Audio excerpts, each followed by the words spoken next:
Boo! Good morning, my crazy people. Hope everybody's doing well. Hey, TG. Hey, little Debbie. Hey, Darlene. Good morning, good morning, good morning. And, well, it's still morning in Wales, technically. Hope everyone is doing well and not too, I don't know, blah. Weather here is, I don't know, it's confused weather. Weather in South Carolina doesn't know what the hell to do with itself.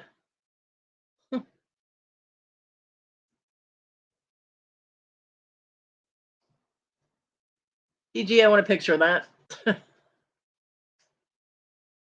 Yeah. It, weather here is, it's hot, it's humid, it's like you can feel the air, it's not good.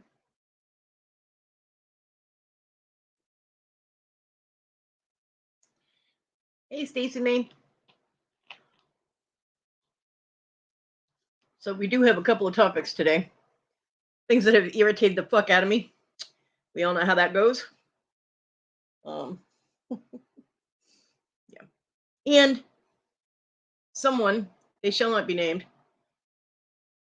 called my phone at 3:07 a.m. Now, normally I wouldn't mind this. I have no problem having a conversation at 3 o'clock in the morning. Y'all know that. Hey, Virginia. But it is someone from the computer. TG, fuck you. Um, and they probably should have checked to see if I was online, because if I'm awake, I'm online. I was actually asleep for once, and they let the phone ring long enough to wake me up to grab my phone, and then it stopped, and I'm like, what the fuck? So thanks for that. You know who you are. I was able to go right back to sleep. Um, so shockingly enough, usually it doesn't happen. I'm like, crap, now I'm awake, but I was really tired yesterday. So I was able to get back to sleep.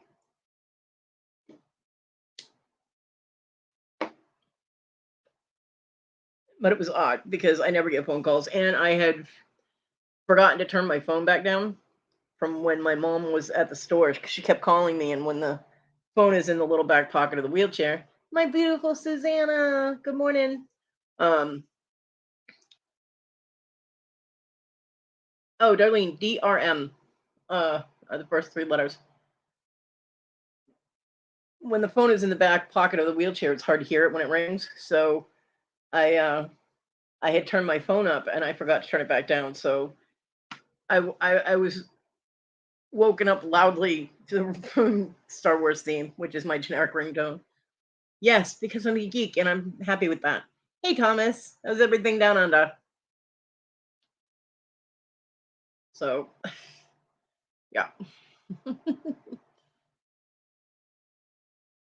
But they will not be named, but damn. Hi, Annie. Good morning. So, and Susanna, don't forget to tell Tina, how the fuck are ya?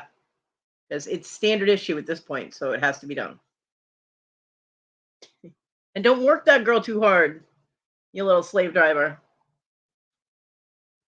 Not too good. Oh, I'm sorry, Thomas. I'm sorry.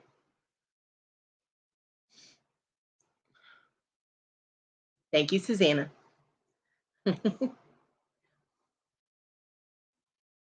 And by the way, I love the video that you did when you caught Tina singing in the car. That was awesome. I love you guys. So for everybody who's wondering, my son is on the mend. He's doing much better. He was able to go back to work. Yay for him. Because all of them in the apartment, there's four of them now. Because there's Hector and Dorothea, which are my son's best friends. And then there's Hector's brother. And so there's four adults in the apartment, and at least one dog and at least one cat. So it's on the third floor. I'm like, yeah, that sounds cozy. But they all got pneumonia. So they were all four of them were out of work. And we all know when you have bills to pay. TG, stop picking Kathy's pocket. When you have bills to pay and everybody in the house is out of work, that things get very stressful. So hopefully they're able to make their bills and stuff. Hector's car is completely foobarred. The block is cracked because the previous mechanic that did work on it, that sabotaged it and cut the brake line or nicked it so that it would slowly run out of oil, or not brake line, oil. Yeah, the car ran out of oil and it cracked the block. So it would be cheaper to buy a new car. And they don't have the money for that. So all of them are walking to work or taking a bus or whatever. Dorothea is out of the hospital. They did send her home, but she's on oxygen. She's going to be on oxygen for at least the next 30 days. So she got to carry around the little oxygen tank type of things. So hopefully she heals up quickly. Fast, fast, fast. Dorothea is a very sweet person. I like her. So yeah, it's good news. I don't have to worry about my boy, my baby, my baby that's going to be 28 on the 26th of this month. God, I'm old. Ugh. Where did my life go? You know what I mean? I'm like, oh, it's Annie's birthday. Happy birthday, Annie. As Susanna spams my chat with flowers for you. But that's okay. I'll allow it. It's a birthday thing. And it's Susanna, so exceptions must be made because I hear she has a shovel. So, Oh, Thomas. Thomas, you and your family are all on my candle. I think everybody on YouTube almost at this point is that I know on YouTube is on that candle. It's a really big candle. Luckily, it's a mental candle, so I can add at will,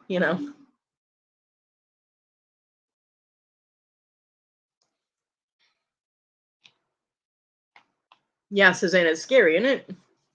It's like you blink and all of a sudden the kids are all grown up. And you're like, what have I done with myself? Well, maybe that's just me. That might just be me. I don't know. So I know a lot of you either do auctions, Susanna, or go to auctions, everybody else. So one of my topics is has to do with auctions and things that irritate me when I go to an auction. Mention that.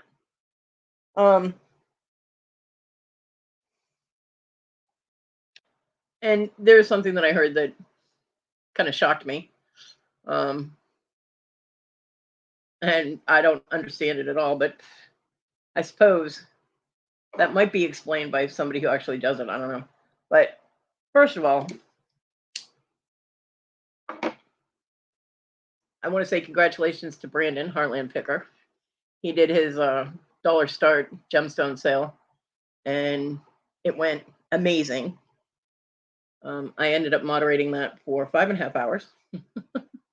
And he sold everything that he put up for sale. He did really well. Congratulations, Brandon. Very proud of you. I was very tired, but it was a lot of fun. It really was.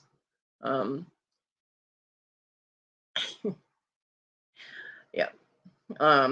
He did find out because he asked me to come into the back room about a half an hour before his auction was to start, and he said that on an impulse he had decided to use his Presidium and test the gemstones because they all had ID cards, and he had all the receipts from the woman that had purchased them off eBay and whatnot. He had all of the receipts for that. They came with it. She kept really good records. But on a whim, he's like, "Hey, I'm gonna, I got my Presidium out. I'm gonna check out these." So the first one he tested was glass, and he was like, "Oh no!" And he tested a few more, and some of them were real, and some of them were glass, and he didn't know really, what do I do? I've got glass, and I thought they were all real. And I was like, well, what you do is you tell people that which ones are glass and which ones aren't, and you sell them anyway. There are people that will buy beautiful gems made, replicas, gemstone replicas that are made with glass. So he did, and everybody loved them because they were absolutely gorgeous. Glass or not, they were beautiful. Hey, Dark Shadow. And so, because part of Brandon's thing is he's very honest with people and he gives good deals. And I was like, just be honest. So we were, and we only had one hiccup. Morning, Wes. Only had one hiccup because I was putting it in the chat which ones tested glass. Like he would put starting bid of $1, and I would put whether or not the stone was tested as glass or not, just so there was no confusion. It was said verbally and it was typed, and there was only one that had some confusion out of, I think he said he had 86 items. So only one of them people got confused over it, and we cleared that up, and it was all good. So good job, Brandon. You go, boy. So that was the good part. And nothing went wrong in I don't know, Wes. She might be tired from dumpster diving. I don't know. I haven't seen her yet. Nothing went wrong in Brandon's auction. Okay, so this is not about Brandon's auction. This is about observations that I've seen, because I have been popping into auctions a little more often than I was. I don't always say anything because sometimes my hands hurt, so it's hard for me to type. Auction bullies. What the fuck is up with that? People who say it's a collected item, something that, like, I collect bears and fairies and dragons. I collect a lot of things. I'm so easy to shop for, just to let you know. But yeah, auction bullies. And this isn't about the whole, it's against the law thing that Robin and them have going. This has nothing to do with that, because they're not bullies. They're just playing. And that's fine. Okay. It's funny, actually. I do have an image for myself Robin made me, which is like bear police. It's against the law because people sell so many bears that I would wear out my picture. So, but when someone puts something up for auction, the presenter, the seller, put something up. Good morning, Bonnie. Put something up for sale. And there's somebody in the chat that collects that item.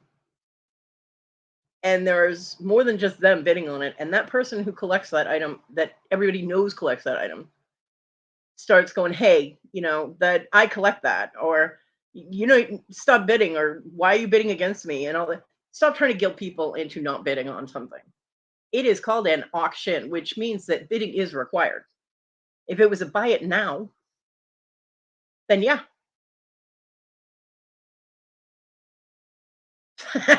Wes, nobody can see me. It's okay. Yeah, Thomas, that sucks. So I don't like it when people intimidate other people. You know what I mean? It's leave people alone. Let them bid. If you really want it, you're gonna get it. You'll get your item. But stop trying to get other people to stop bidding. The person, yeah, no friends at the auction. The person who's presenting the item wants to get the best price they can. They want to get as much money as they can for that item. So stop trying to rip them, rob them of money. I realize that everybody wants to get a good deal on their items. I realize that. We all want things for as least amount of money as we have to spend. But you don't have the right to tell somebody else not to bid. You don't have the right to like bully them or try and intimidate them into stopping, because the other people, 9 times out of 10, they feel so bad that you want that item bad enough to say something that they stop. And it's like, okay, out to whoever, No, if you want the item, fucking bid on it. Don't let someone bully you out of something that you want. If you have the money for it, because like I don't have money for shit, but if you have the money for something and you can get it, then go for it. Oh, Thomas, I'm sorry.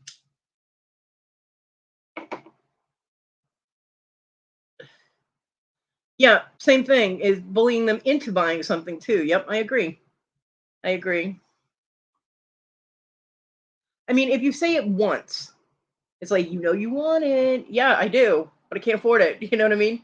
But if you continue to harp on it, something like that would make me feel really bad that I can't buy it. It would. And trust me, I don't need any more crap.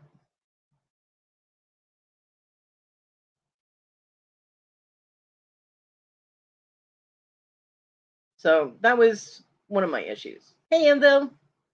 The other thing is proper auction chat etiquette, and the bullying falls under that. Dropping links when there's an auction. There are time and a place in an auction to drop a link.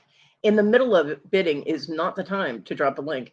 You wait until the channel owner says, okay, we're taking a break, so go ahead and drop links. Or, okay, we've shown our last item. If you have links to drop, go right ahead. See, now in my chat, I'm not presenting anything. I'm not showing anything. I'm not trying to make any money. So if people want to drop links in my chat, as long as it's not porn and I'm not going to get in trouble, go for it. So, yeah, Stacy, exactly. But I've seen people, and during the auction, the only person that should be dropping links are the moderator, or the designated link dropper. Like I know Wes does backup for Rhonda when Rhonda's moderating, and Wes will drop links. Wes is allowed. He's been given that power, that link dropping power, to drop links during an auction, and it's usually for the people that are showing. Wes, Sheep Weekly, I think not. Wes is given that position to do link drops, usually for the people that are presenting. So, if you're at someone's auction specifically to promote yourself, you're at the wrong place.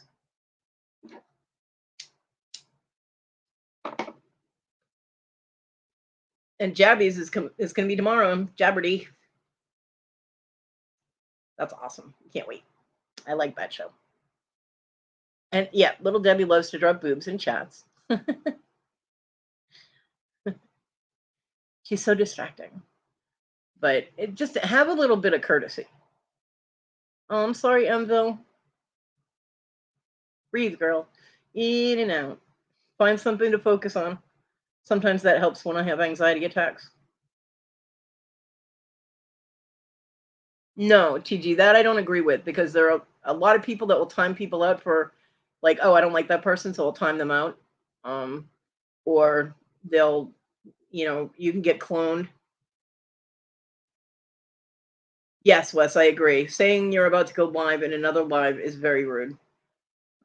Or coming in and promoting someone else's auction that's going on at the same time as the person whose chat you're in, also extremely rude. I mean, have some manners, people. Did your mama raise you in a barn? Come on. Even Wes has better manners than that. Yeah, like that, Dibble. No, see, in my chat, it's allowed. It's great. Is that your thing on your duck feet? That is weird that the duck doesn't have web feet. See, I watched Dibble's video. Yes, I did. So, I mean, just have some common courtesy. I mean, you're on someone's channel who's trying to make some money. Don't interfere with their shit. You know what I mean? Just be courteous. And see, the whole chicken duck, yeah. Oh, that was Pat Benatar. Gotcha. The whole wrench thing, some people use it as like a power thing, and it's not. But I got cloned when I first started chatting in the chats on YouTube. I got cloned, and my clone went to an auction and bid on stuff. While I wasn't even online, I was asleep. And I came back and everybody was like, hey, you were at Hip Flippin' Mama's bidding. I love the item you got. And I'm like, wait, what? What are you talking about? And who the hell is Hip Flippin' Mama? Because I hadn't met her yet. So, okay, Wes.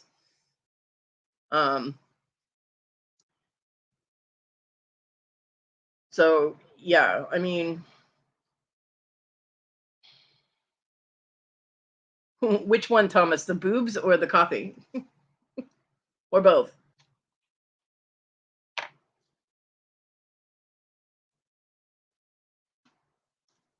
And Stacy, that's fine as long as you do it at the end of their auction and not in the middle. You know what I mean? Because it is distracting and it's disruptive.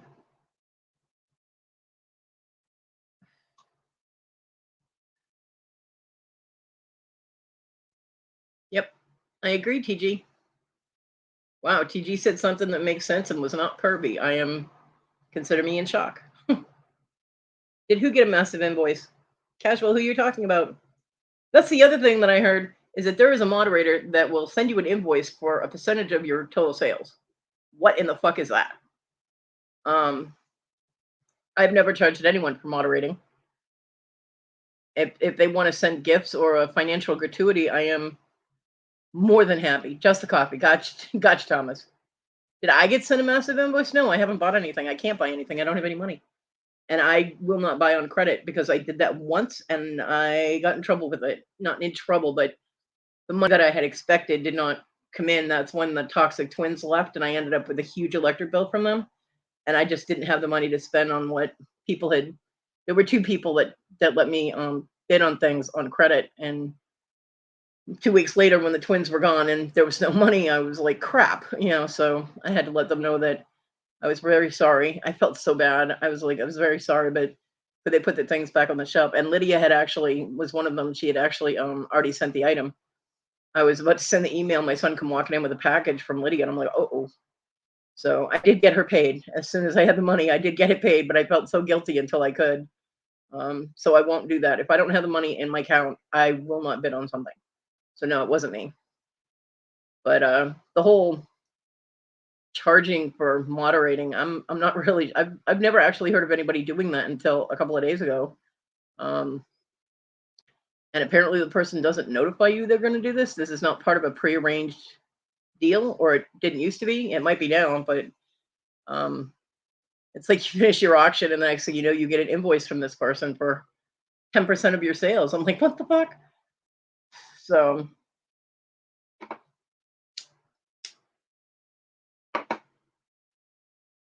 I've moderated for people that have given me a gift, like they'll send me something as a thank you, which I totally appreciate because I've always told you guys there was an inner 5-year-old in me that loves presents, okay, and I have no guilt about that whatsoever. And everybody knows my financial situation, so if they pop some money in my PayPal and say, "Here, thank you for moderating," I am forever grateful. But I never ask for anything because I like to moderate. I enjoy it. It's fun for me. Hi, my Wendy. Hi. So the fact that somebody would actually send you an invoice and charge you without even notifying you in advance that that's what's going to happen just seems like kind of a douchebag move. You know. Same time, somebody shouldn't say, "Oh, I can be your moderator from now on." Yeah, I mean, it's up to the channel owner, their discretion on who they want to moderate, and if they are not obligated, if someone asks me to moderate for one of their auctions, and I do that, they're not obligated to keep me as their permanent moderator. They can have anybody moderate that they want. You know what I mean? I mean, personally, I'd want to, if it's an unknown, if there are people that are unknown, like I don't know how Stacy moderates, so I might try her out for a sale, see how she does. Hey, Paul, pretty good. You're still on my list. Hey, Ashley. So, people should be able to try out different moderators to see which one they click with. But I still can't wrap my mind around someone invoicing you for moderating when especially if it's not a prearranged thing. So for those that run auctions or sales or whatever, and you're going to have a moderator, which moderator always makes it easier when you're doing an auction, because trying to moderate yourself or keep track of things when you're the one selling is difficult. Always make sure that all the terms are done up front before you start. That's the only advice I can give to that. Make sure you're all on the same page, because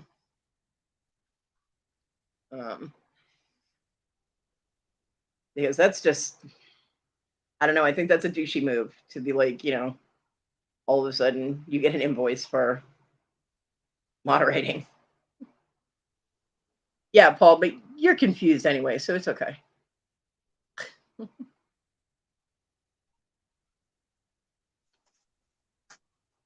So, I don't know. I mean, I know a lot of people that do auctions, they do give financial gratuities to, yeah, casual, an invoice for moderating. They do give financial gratuities to their mods, and that's fine. I mean, I know as a moderator that is wholly out appreciated, but for me, it's not a requirement. It's not necessary. I know for most of the moderators that I've talked to, it's not a requirement, but we're very grateful if you do that. It shows appreciation, but I like gifts too. Most sellers do, yes. Most sellers do tip their moderators, and it is very much appreciated. But not a requirement, and it's usually not requested. Like, hey, if I moderate for you, you have to pay me so much an hour for your auction. You know what I mean? I mean, come on.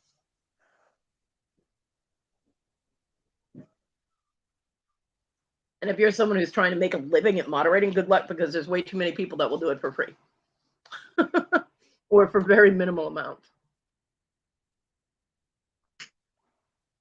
Yes, Paul, I agree. I know. Yep.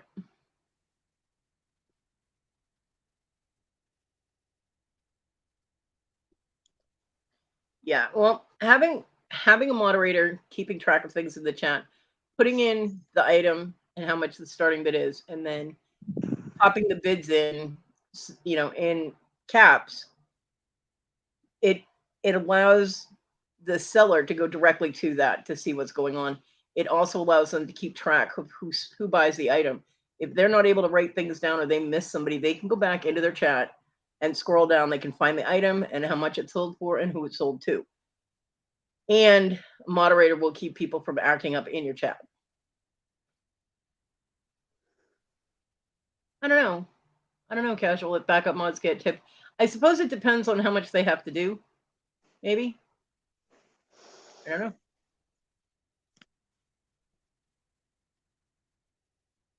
You too, Thomas. I hope things work out for you, honey. I'm sending you a hug from America.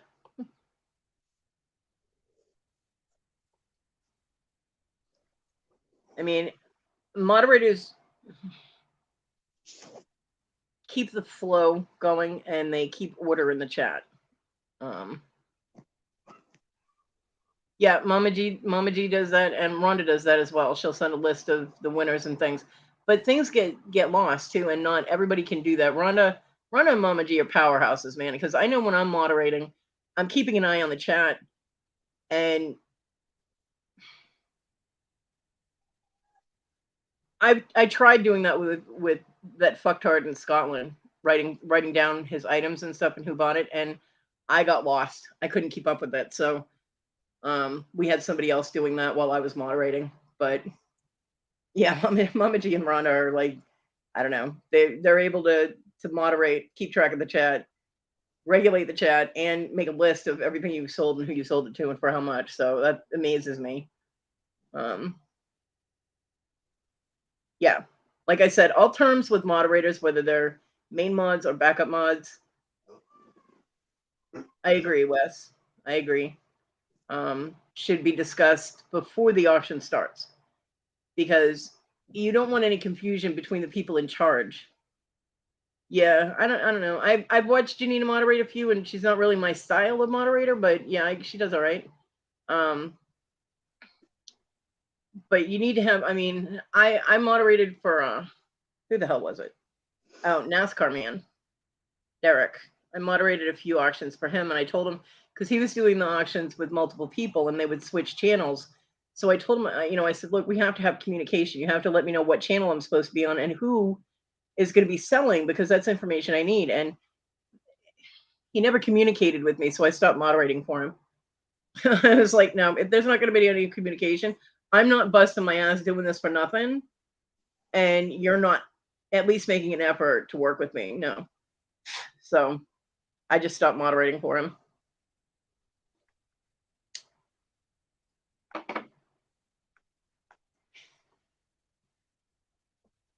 Oh, and on a side note, to change the subject, it was one of my topics, Paul. Bullying in auctions and things like that, and that goes with link drops, which brings you to mods. So it kind of, snowballed from there. That's what brought it up.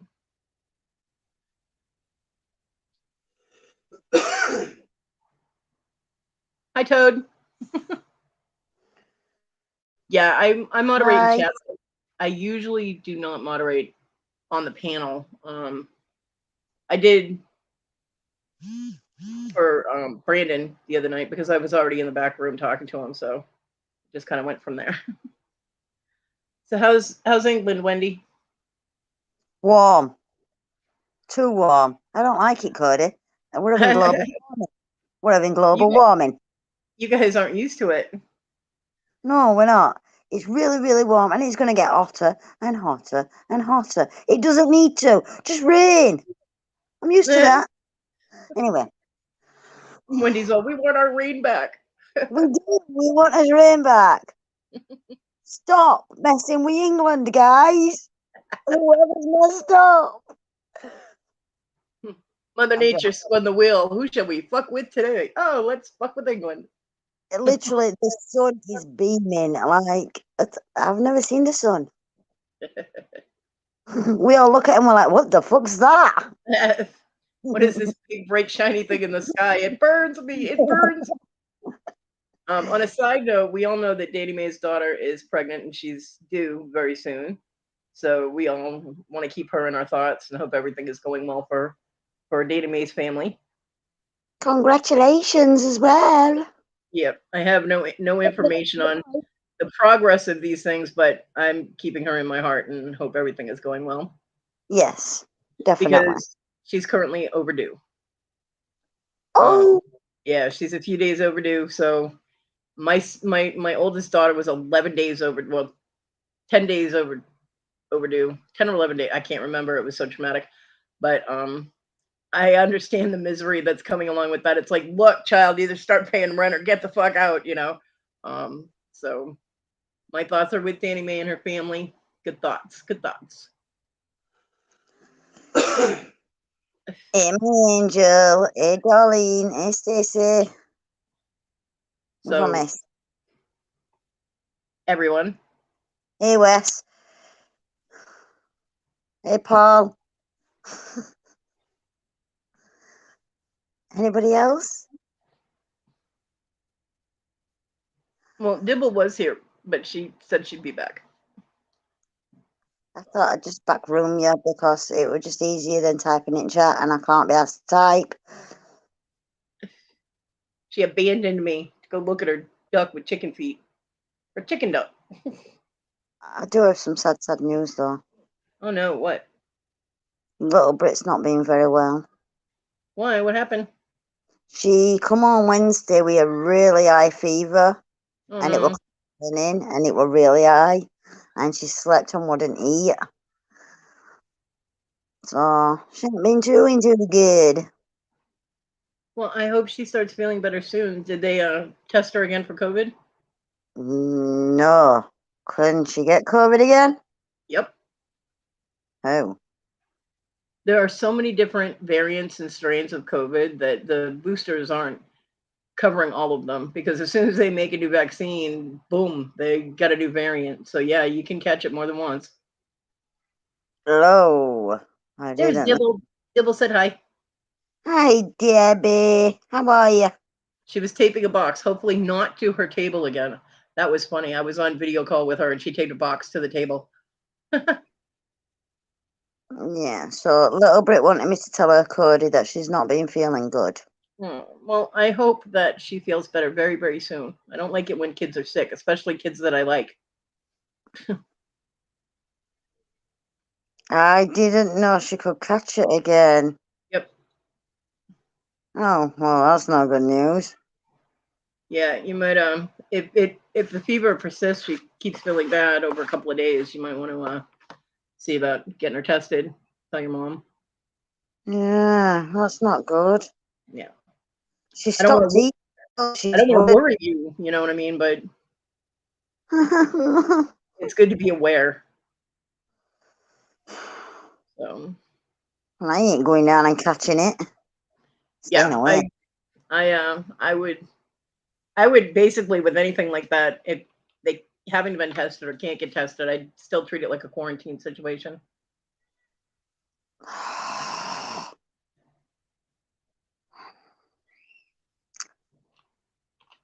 But where there are other people living in the house that leave the house, if she does have it again, they could carry it out of the house to other places. So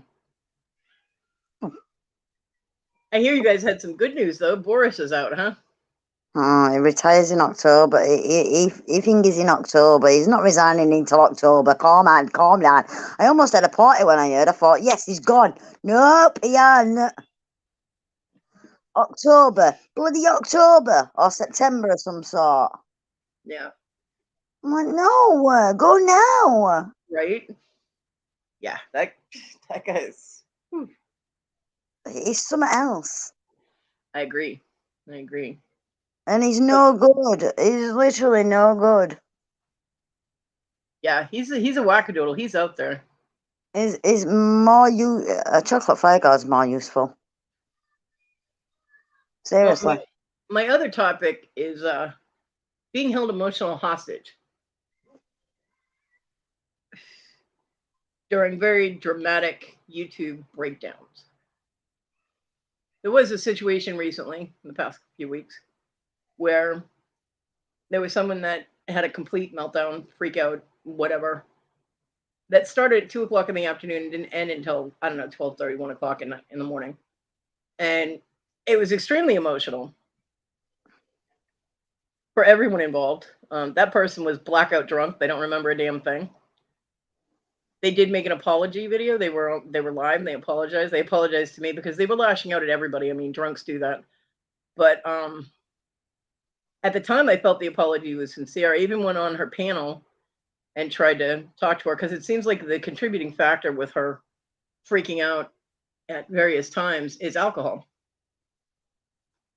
And she was like, well, I'm going to quit YouTube. I'm like, you need to quit drinking, not quit YouTube.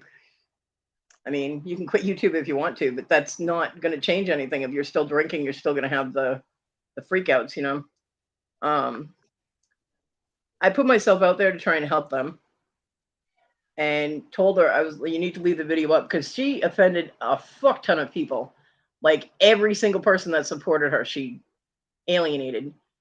And so I was like, you need to leave this video up because it's your basically your apology video, and that way people can watch it and know that you're working on the problem. Well, she took the fucking thing down. She's very into views and likes and things like that, and the only thing I'm thinking is, well, she must not have gotten enough views on our video because she took it down, and now her channel's gone. So to that person, I wish them well. I hope they get the help they need. But I'm pretty much done because they're flip-flopping. There's a lot of lies flowing around from that person, a lot of bullshit, and I don't need that shit in my life. So I wish you well. I don't wish you any ill will, but I'm done with that shit because I don't have the energy to put myself out there for someone who's just going to backtrack and do the same shit all over again and be an asshole to people. Fuck that shit. I don't need that noise. So and we've already been in that situation. Yeah. Well, I mean, this person, they were literally on camera holding a gun to their head. A couple of different ones. At the end, they turned around and told everybody the gun was fake. I mean, the cops got called and everything. People were freaking out over this. I mean, this is the first video got shut down. YouTube shut it down.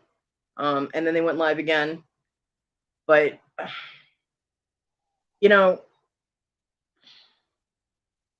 that triggered a lot with me because I dealt with that with John. So, and John's behavior gave me PTSD. So me sitting through that, I was there for support for someone else that's good friends with them.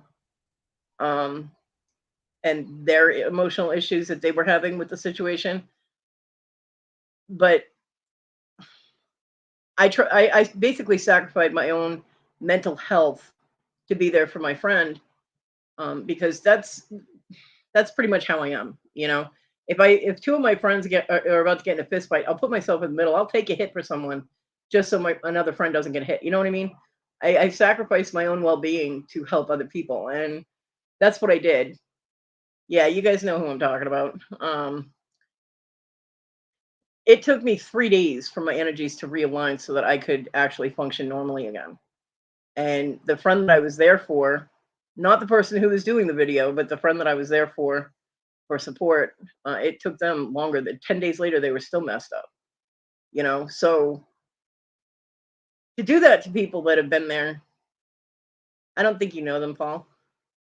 To do that to people that have been supportive, that have been supporting your channel, that have been there with you, and then, lashing out, fuck y'all, you don't give a fuck about me, and I don't even need to be here, to belittle everybody in general And for some things specifically, I mean, when I said, what the fuck is going on?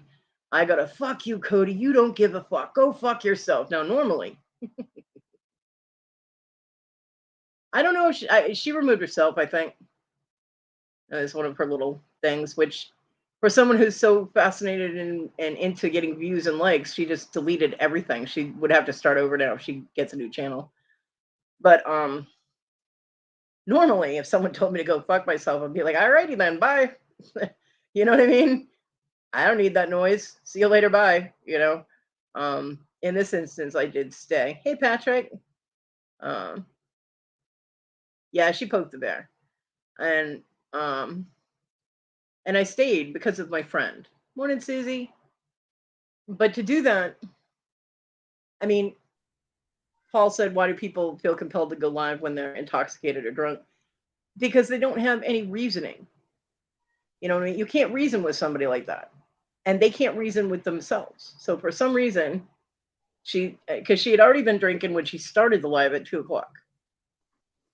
And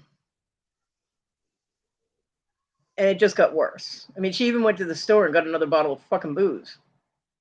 To which some people encouraged her, just go, if you go to the store, just calm down. And don't encourage that shit. I'm surprised she didn't get alcohol poisoning. She was to the point of stumbling and falling over. She knocked her phone off the thing. I mean, yeah. So,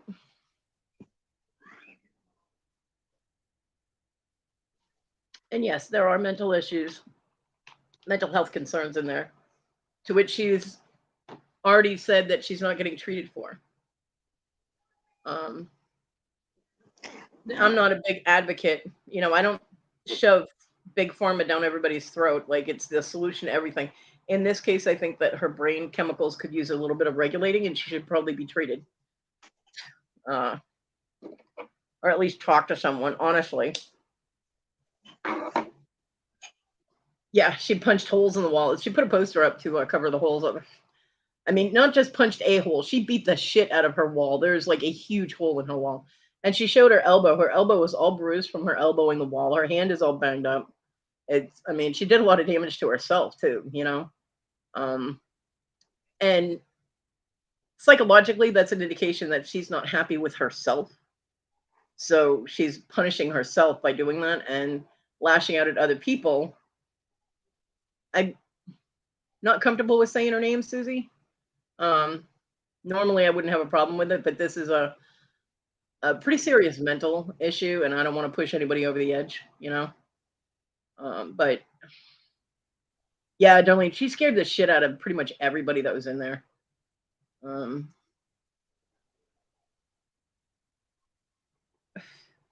mean, I have PTSD from shit like that, and when I turned her live on, like, oh, she's alive. Bye, Paul. Have a good weekend. The first image on my screen was her with what looked like a 9mm pointed at her head. I was like, what the hell? That was my first reaction, was like, what the fuck?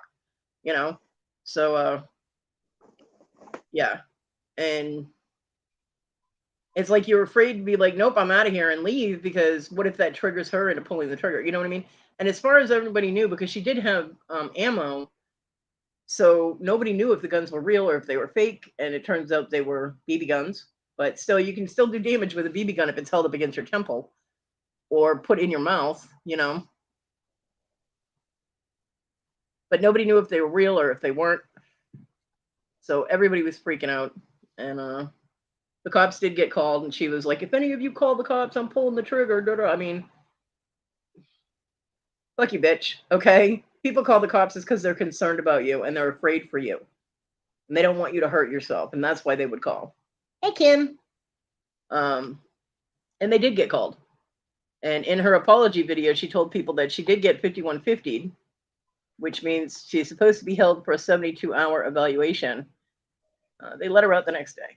They did not keep her the 72 hours. They apparently chalked it up to just her being drunk and that she was fine. I don't care if she was drunk or not. Hey, Kim. Not everybody who gets drunk decides to put a gun to their head. You know what I mean? And start screaming that they're going to kill themselves. But then it was like at the end, she kind of blew up everything and said, well, if she was really going to hurt herself, she wouldn't do it on YouTube and nobody would know about it. So that it's almost like saying, well, I did it for attention and I don't give a fuck if you were worried about me. And I'm like, no. So I hope she gets counseling. I hope she can straighten her brain out. And because from what other people have told me, this is not the first time she's had a mental breakdown like this, not on YouTube, but in general. So there's a pattern there, and she needs to get some kind of help with that, because that's not a quote unquote normal type of behavior. So, Kimmy, I know you're here to give me a hard time. Payback's a bitch, right? Bring it, girlfriend.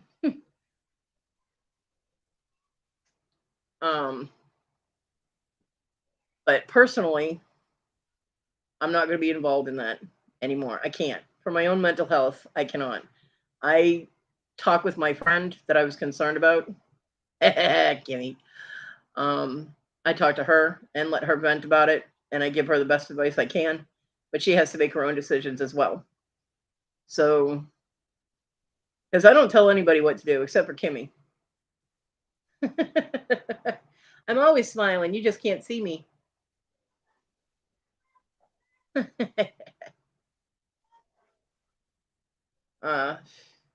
Even when I'm ranting, I'm smiling, Kimmy. So yeah, I just no. When you hold someone emotionally, hold their emotions hostage on a live, that's ridiculous, And she didn't. I mean, during the whole rant, she, besides cussing out everybody, I can't, Kimmy. My camera sucks. All you would see is a big bright blur. Seriously, this is a very cheap laptop, and the camera is crap. Yay, Bonnie. Yeah, Dibble. I don't using suicide as a way to get attention. That's a big note for me. No, suicide is a very serious issue, and it should not be played with like a game. So, TG. Surprised you have a fridge big enough. Ooh, food. Oh God, here we go. You set up Wendy. Now Wendy's gonna be hungry. So, suicide is a very, very serious issue. And if anybody is, I'll put the disclaimer out there. If anybody is feeling that bad, and I have been there, okay? I have been there many times. If you are feeling that bad, reach out for help if you can't get through it yourself. Because suicide, for me, I have always thought of suicide as a coward's way out. And I know that the people that commit it don't feel that way. They feel it's their only option, and it's not. But John attempted it a few times. And the only way I could get him out of it was to tell him that, if he wanted his kids to think he was a coward and couldn't handle anything, then that's fine. And John, being raised military brat, that keyed him off, you know what I mean? So that he would stop. So. Happy birthday, Annie. Although the one time that didn't help, and I actually had to injure myself to get his attention, because if there was one thing that could break through anything John was going through, it was if I got hurt, because he would want to help me. Oh, it's all right, Kimmy. You can mess with me in a minute, because I'll probably be over with this topic. But I actually stepped on furniture tacks, and I actually found this out by accident, because I didn't mean to step on the furniture tacks. They were in a package, and I was trying to get to John, and I was running through my house, and for some reason there was a package of furniture tacks on my floor. I have no idea why. And I ended up with them. One of them went right through the packaging and into my heel. So he hears me screaming, and he stopped, and he asked what was wrong, and I was like, furniture tack in my foot, furniture tack in my foot, ow, ow, ow, ow, ow. And he dropped. He was in the shower. He was gonna at least he was gonna do easy cleanup. He was in the shower with a chisel that he was going to cut his wrists with, and he dropped the chisel and came running out and took care of my foot. And by that time, he was distracted enough, and we were able to talk. But yeah, he had been drinking, which with John was not unusual or uncommon. So I was like, all right, the next time he tries this shit, I really don't want to hurt myself, but I know that works. So he did patch me all up, and my heel was all better. But it was very scary. I mean, he held a gun to his head too. That was when I got rid of my 9mm, because he managed to get the lockbox open and held the 9mm loaded under his chin.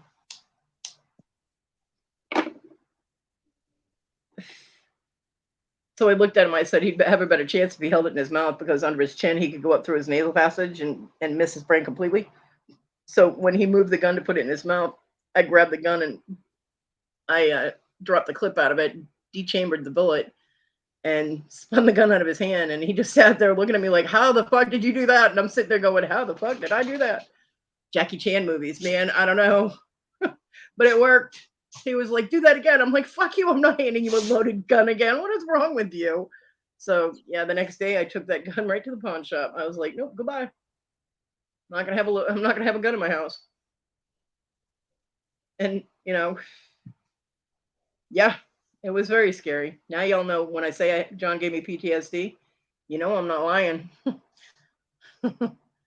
Yeah, John and I went through hell and back together. We walked through fire. Our friendship was definitely forged in fire. So that's why when people play, like when a certain crazy bitch was taking Tic Tacs on our live, terrifying the hell out of Thomas, who was on our panel, saying she was killing herself and that she was overdosing on pills, but it was really fucking Pez or Tic Tacs or whatever the fuck it was. No, that shit don't play. And she literally told somebody that she just wanted to see who would care enough. No, it's not called the suicide game. You know what I mean? It's not a fucking game. Don't do that. So, and that is just one of the reasons I don't want anything to do with that person. But, this person that was doing this a few weeks ago, at first it was face value. Her energy was so chaotic because of the booze, because of her, the way her brain works.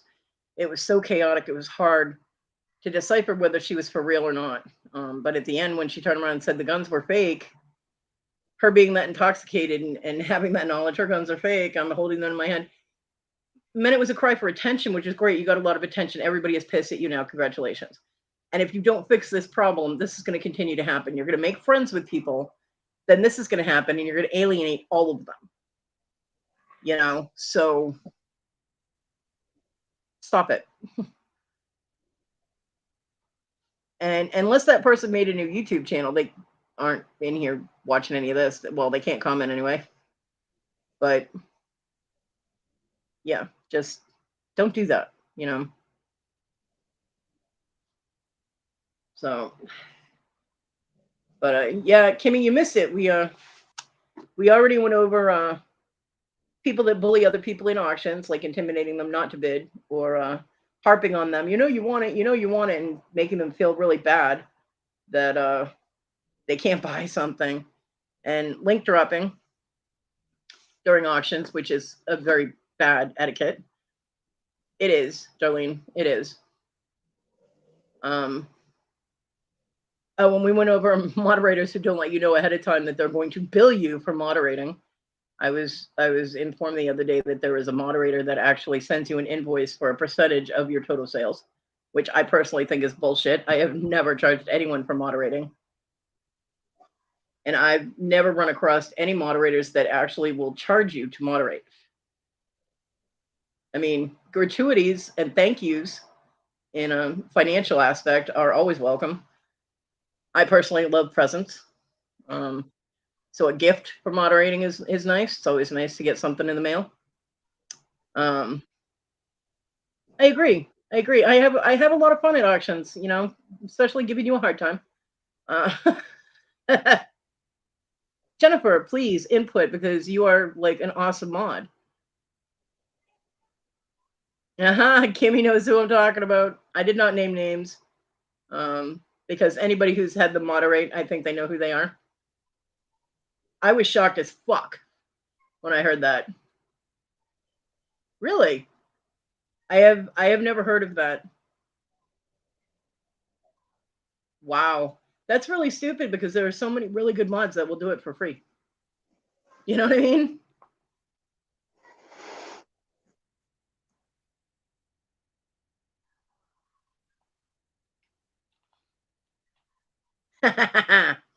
No, Kimmy, it's not the only reason. You also have a lot of Star Wars stuff, and I'm a geek. Kimmy loves Grogu. and I love Grogu. So she shows a lot of Grogu stuff. Even if she's not selling it, I know it's there. Yeah, Jennifer. See, that's a whole different thing. I moderated for someone, and they told me that they were going to, each of them, it was two people that ran the auction, each of them was going to give me a certain amount of money per auction, and that they would ask any guests that they had if they wanted to pitch in. And I was like, okay, because I'm broke. Okay. I'm so broke. So anytime anybody offers me money to do something for them, I'm like, well, not anything, but don't get started, Kimmy. um if someone offers me a financial restitution for moderating, I'll take it. Yeah, I know, Kimmy. We'll throw blows over Grogu. I love that little guy. That I love the fact that Kimmy actually uses his name, because he's not Baby Yoda, because he's not Yoda's kid, and he's not Yoda when Yoda was a baby, so he's not Baby Yoda. But anyway, Kimmy, you're distracting me with Grogu, which I brought up. I know. Shut up. So,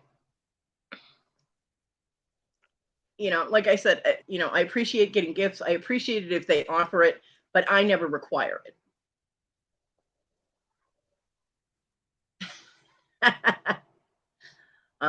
It's never a requirement. I mean, I like moderating. I like helping people stay organized. I enjoy it. Not so much when it's, over 5 hours, Brandon. But no, I had a lot of fun at Brandon's auction the other night that I moderated. And I only half moderated because he put in the starting bid, and he put in the sold. And then I verbally said the BAM, because you know me, the BAM is mine. BAM, sold too. And I called out the bids, which I don't do it on panel. Normally I only moderate from the chat. But it was still fun. I had a good time, and got to see a lot of pretty rocks. So they know you're only playing, Kimmy. If you weren't, I would have already blasted you. So relax, it's all good. So yeah, I don't know. I mean, if it's established ahead of time, you know what I mean? In terms of service, we shall say, what the moderator requires. If that is something that's established ahead of time, I get so much for moderating for so many hours. This is, what my financial requirements are, blah, blah, blah. And the seller agrees to that. Yes, that's okay. I'm not downing anybody who charges for moderating. If that's their thing and people want to pay it, then that's fine. However, if you have somebody moderate for you, you go through the whole auction, say it's you and 2 or 3 other people that are doing the auction, so you've got, 3 or 4 people selling, and the auction is over, and within a day you get a fucking invoice for a percentage of your sales, and it was not pre-established, that's a douchebag little bitch move, and that's fucked up. Okay? Fucked up. And I personally would not pay it.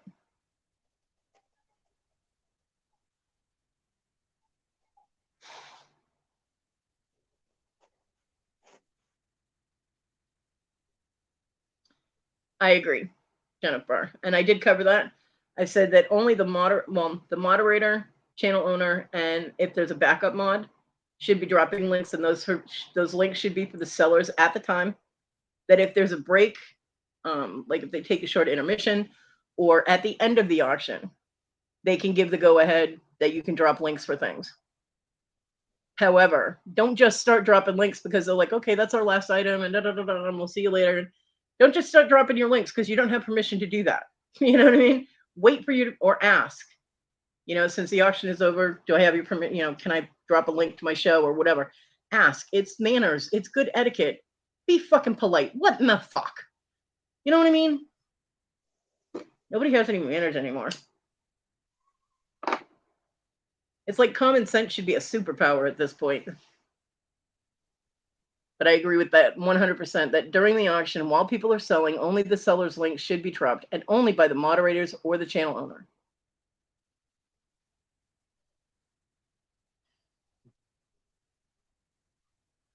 So, yeah, we covered that too, Kenny. just in case you were wondering what you missed.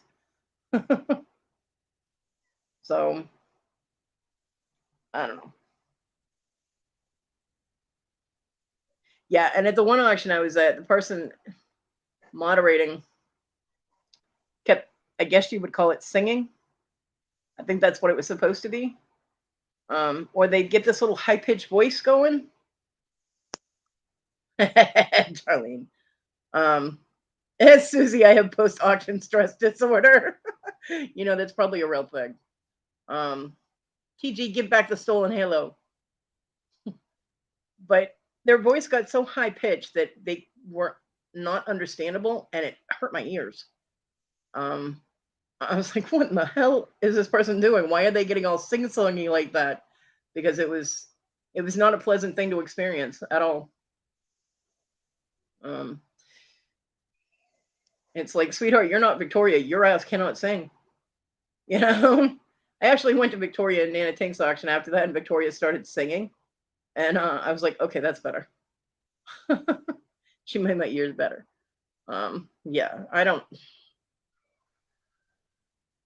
Yeah. I mean, it was like she went from normal tone like this to, and I'm like, I can't understand a thing you're saying, bitch. Stop doing that. You know, she would say hi to people coming in, and all of a sudden her voice would go up 10 octaves. And I'm like, what the fuck? What are you doing? If you're moderating on panel, keep your voice pleasant.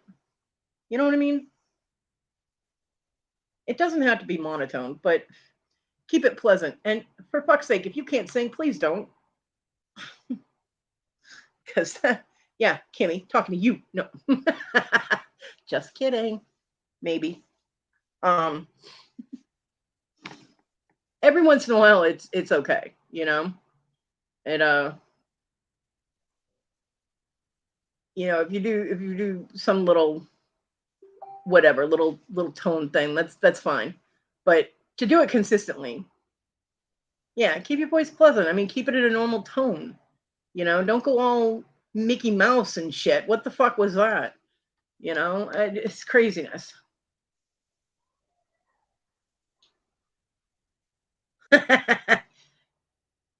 Yes. To the person who messaged me, yes, you were.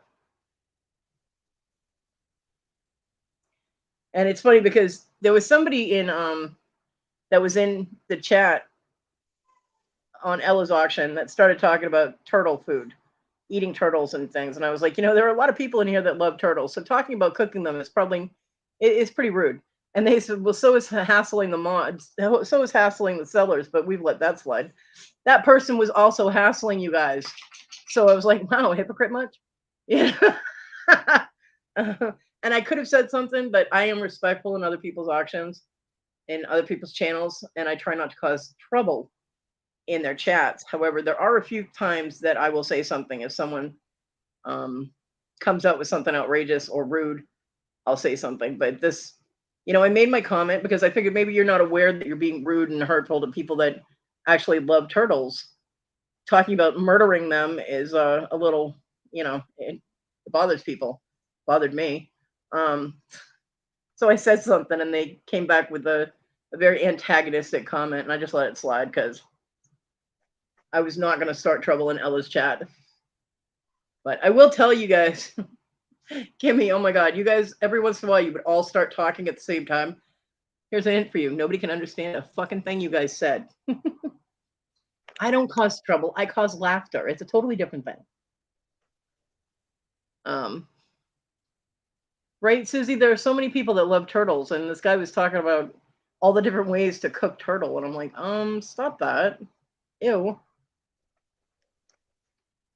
I mean, we have people here in South Carolina that will go turtle hunting, but that's because they're really poor, and that's, you know, an easy meal for them. It skews me out. I'm like, ew, you know, but they also hunt squirrels. I had a guy in my yard shooting squirrels, and I was like, excuse me, what the fuck are you doing? And he told me point blank they couldn't afford food. I'm like, okay, but don't aim towards my house, because if you shoot one of my dogs, I'm going to kill you. Right, Jennifer? Got to have something to talk about, right?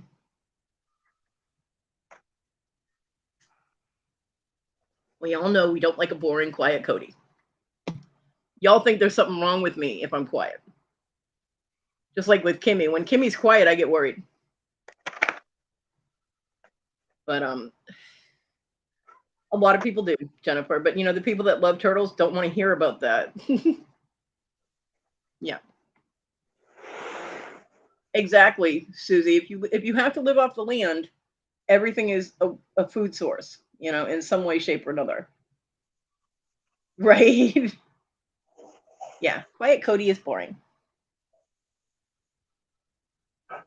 I mean, I know people eat bunnies too, but I didn't talk to my dad for 2 weeks when I was 9 or 10 years old because he shot one in the backyard. You know what I mean? To me, bunnies were like Thumper, man. They're adorable and cute and wiggly noses and big ears. And you are such a fibber, Kimmy. We do not allow fibbing in my chat. Bobby, you're such a brat. I'm letting that go just because I love you. We do, Kimmy. Yes, TG's an angel. Yeah, TG is not an angel. No fibbing on my panel. We got a whole bunch of liars in my chat today.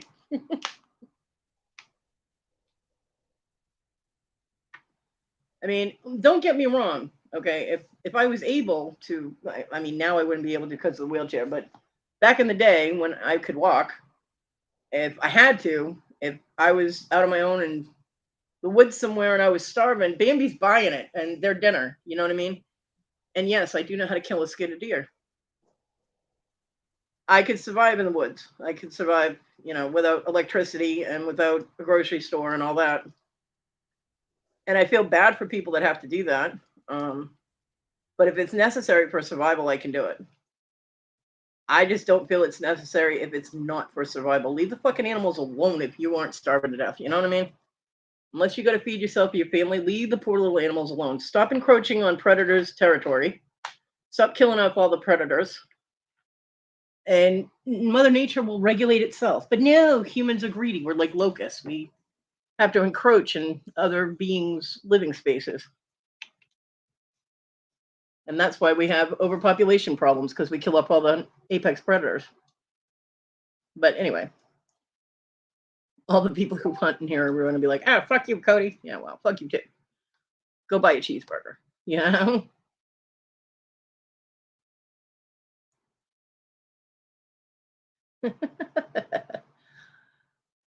So,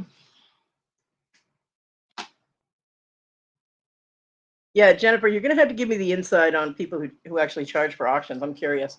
And I'm not going to be negative about people who actually charge to do moderating. I mean, if, like I said, if it's established up front, yeah, I jumped subjects. If it's established up front, if all your terms are laid on the table and it's agreed upon by all parties involved, then kudos to you and yay for making money at something that's fun.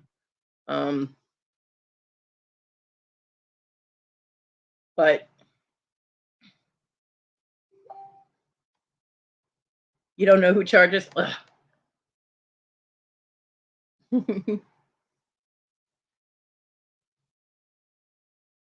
This is your mission. Should you choose to accept it? Susie, Big Macs are preferred food for vegetarians who eat meat, right? TG, she looking at you.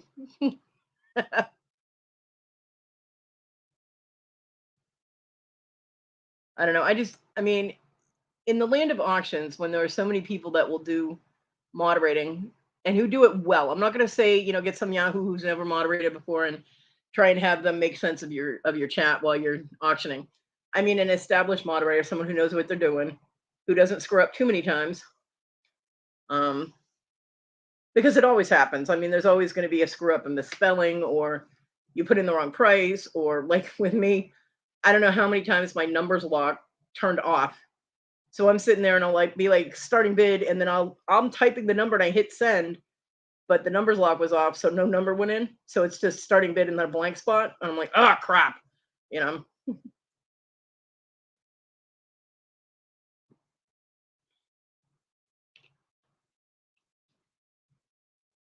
Oh, okay. Yeah, a misspelling. Well, I mean, I say misspelling because you know how anal I am about spelling. It's a thing. It actually hurts me to see words that are misspelled consistently wrong. Like a typo is one thing, but when you spell a word the same way, like 4 or 5 times, and it's misspelled the same way each time, that is you not knowing how to spell the word, and I feel compelled to help you. My mother drilled spelling and grammar and all that into my head when I was a kid. So now it's compulsive, and it actually causes my brain pain if I don't do that. So if you don't like it, suck it, okay? Because it's going to happen.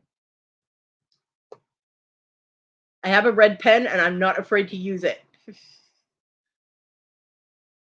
And I know I told you guys before, my mom sent me a letter when I was at camp, and I actually did have a red pen, and I corrected all the misspelled words, and I sent it back to her. Boy, was she pissed. She told me if I ever did that again, she wouldn't put any more money in my commissary, so I wouldn't get any more snacks. I was like, shit. I told her, I was like, you're the one that caused me to be like that. Yeah. And I'll tell you, it's not because I'm trying to tell you that you're stupid. I would never, ever, unless you're being stupid, I'm not going to say you're being stupid, you know? Gimme. Well, I'll have to keep a close eye on things you type then, Miss Thing. I almost said Missy, but that's somebody else, so I won't say that because I call people that sometimes. Well, Missy, like Missy.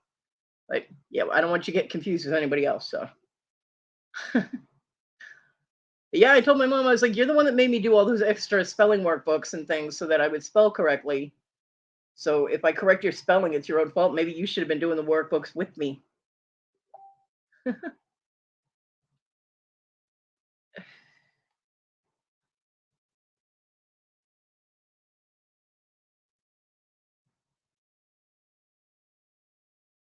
Oh my goodness. Alrighty, man. I did know the first half of that, the person that messaged me. I did know the first half of that. I didn't know the second half of that.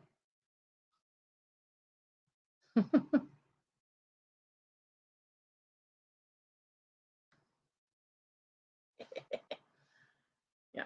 But like it is literally compulsive. Oh, Wendy. I wasn't let Wendy saying anything. I'm sorry, Wendy.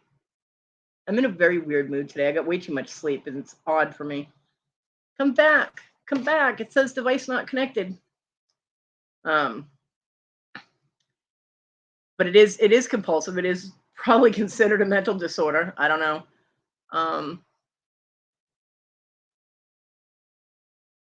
But to help people with pronunciation or with the correct word for a sentence, things like that, it just happens. It's, you know, it's my thing. I don't know. It's one of the reasons Victoria gets a lot of dings. And by the way, not all of those dings during her show are me. Okay. The other day, her phone was going ballistic, and I think I messaged her once. So it was not me. But she has asked me to help her and to keep helping her, so I will, whether people get irritated at it or not. Because I don't like it when she struggles. It makes me feel bad. Yeah, you were always at the top of your class for stealing halos. You probably stole your teacher's apples too, little thief. But I never want, and a lot of people have told me that it makes them feel stupid, and that is not my intent in any way. My thought is if you're mispronouncing the word or using the wrong word or using a word incorrectly, okay, and you do that around the wrong person, they are going to make fun of you or pick on you for it. And I don't want that to happen. So if I can correct it before someone makes you feel bad about it, then that's a good thing, right? So, yeah. So that's my goal behind a lot of those things is, you know, especially if someone uses a word incorrectly, which Victoria has done on occasion. A few other people have done that, and I'll be like, I think you mean this word. You know, it's not to make you feel stupid. It's just to help you out so that you're using the correct word. I've been made fun of when I was a kid for a lot of things. Using the wrong word wasn't one of them, but amazingly enough, everything else was. My hair, my weight, my freckles. Hell, I even had one person make fun of me because I had blue eyes. What the fuck is up with that? Um, you know, anything they could find on to pick on you, they will. And there are some really mean-hearted people out there that still do it to this day, even as adults. So if I can prevent someone from getting hurt feelings later on, then I'll do it. Oh, welcome back, Thomas. I'm sorry you can't sleep.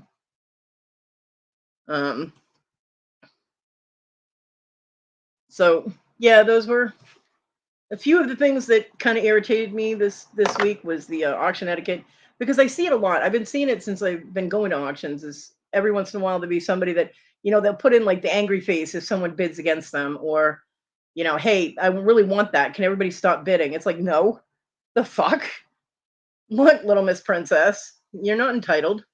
It's and even if it's something you request, like, hey, do you have this stone, or hey, do you have this item, and the person actually does, and they put it up for auction, okay, then other people are allowed to bid on it. Now Mr. Jim does something different. If you request a stone, okay, like say I requested moonstone, to be specific, say I requested an oval cabochon moonstone about an inch long, inch at the longest part, and he actually found one of those, Mr. Jim would be like, all right, Kodi, you have first choice because you requested it. That is a whole different scenario. I love that Mr. Jim does that, by the way, but it's a whole different scenario as opposed to him just saying, okay, I found, an oval moonstone, so we're going to start the bid at blah, blah, blah. I would in no way feel entitled to, hey, I requested that, that should be mine. Because that's being a douchebag. Don't be a douchebag. Good rule of life. Don't be a douchebag. You know what I mean? So if the person finds something that you requested and gives you first dibs at it, more power to you. But if that person finds it and they put it up for auction, because you got to remember, the people that are selling are trying to make money. So they're going to get as much as they can. Am I calling you a what? A PE. I'm not in gym class. What are you talking about, Beverly? So they're going to, if they put it up for auction to get as much money as they can for it, then don't complain and say that you asked for it, so it should automatic a princess. You don't strike me as the princess type, but okay, I don't know, Beverly. And I've seen it in jewelry auctions. I've seen it in stone auctions. Not Mr. Jim's auctions, but regular normal auctions. Auctions I don't go to anymore, and I'm just like, why? Why do people do that? I don't get it. So yeah, that was, and it's just things that irritate me. It might not irritate anybody else. It's just something that irritates me. So I vent. The link drop thing, be nice. Don't drop links in auctions. The emotional hostage thing, we're not going to go over that because that gets to everybody. TG, you are so not a princess. A queen maybe, but not a princess. I agree, Jennifer. And I think Beverly's referring to Brandon's auction, because she did ask him if he had Mystic Topaz. And he went and he looked and he found a Mystic Topaz ring, and then other people bid on it. And she did say, hey, I requested that. And that's when I as a mod, I told her, I said, well, everybody's allowed to bid on it if he puts it up for bid. But I wasn't referring to you specifically, Beverly, so relax. Susanna, you are definitely a queen. Here, let me straighten your crown. Yeah.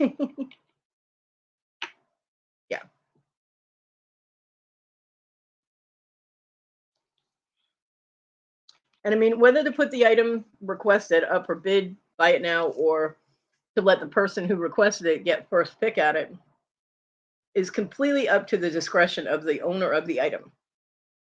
So complaining, or like in Beverly's case, she mentioned that she requested it, it's not really helpful in any way. And I'm not coming down on you, Beverly. You just happen to be an example, a fresh one, because it did happen the other night. But it's not really a helpful comment. It doesn't really add anything to things. You know what I mean? She's gonna get mad at me, but it's not meant in a hurtful way. And I'm not targeting you. Auction etiquette, exactly. I mean, if I requested like a sterling silver bear that was not Native American, just a cute little bear, and someone had one and they put it up for auction, and started, bids with it, would I be like, in my head, I would probably be like, hey, I asked for that, but would I verbalize it? Well, type it? No. because I understand how auctions work. Bidding is required if they put it up for auction. It's Kodi cat. It's bids are required if you're going to auction an item. All right, Beverly. I just don't want any hard feelings because I'm not targeting you at all. If I was, I would have said your name. Like, Beverly was such a bitch. I wouldn't do that unless you were. You know me. But no, you're fine. And the only reason I even used you as an example is because you're here and said something. I'm like, oh, well, if you're going to volunteer. So, yeah. But I mean, do people have those feelings? Yes, they do. Are they entitled to them? Absolutely. It's like, hey, I requested that, and now, I'm going to upay for it because other people want it. And I get it that, you might have gotten it. Say they put it up for auction with a starting bid of like $10. Now, everything with Brandon's the other night was $1 start, which was amazing. But even that ring, that Mystic Topaz, did you get that, Beverly? I can't remember. It was a silver-plated Mystic Topaz ring. Absolutely gorgeous. And he's insane because he started that bidding at $1 for that ring because he had said everything was $1. So I hope you got it because it was gorgeous. Yeah, Stacy. But, are you entitled? You don't remember if you got it. You'll find out when you get the invoice. I think you did because I think Carol was bidding against you. And then she said out to Beverly, you better love it forever. And you said you absolutely would. So I think you did get it. Yeah, requesting in private would always be good. Especially, right? Yeah, I wouldn't have expected to pay $1 for anything there. But some people got some really, every stone in there was worth, well, except the glass ones. I don't know the prices on glass replicas, but all of those were gorgeous too. But I can tell you right now that orange sapphire was $25. It sold for $25, and that thing goes for $25 a carat, and it was over 3 carats. So people got amazing deals on those stones, especially the emeralds. Yeah. I blasted you out. What, with your chicken duck? It was absolutely beautiful. It really was. He went through some other rings after the auction was over. He mentioned he has like 2,500 rings, and he was picking through the box with them, and I spotted Mystic Topaz, but it was darker and more pronounced. You could tell it was imitation. I was so upset. My first instinct is, what size is that? Like, I want that. But yeah, it was imitation. It was just glass. I was crying. I'm like, no. But he's got a lot of rings to go through. A lot. And he's got a crap ton more stones to go through too. But I mean, do people have that feeling if they want something really bad and someone's outbidding them? Yes, absolutely. Are they entitled to those feelings? Of course they are. You're entitled to any feeling you have. If your feelings are based on a misconception, then no. But in your mind, if you think that that's the reason, then yeah. Which is psychologically really fucked up to try and analyze. But should you verbalize it during an auction? No.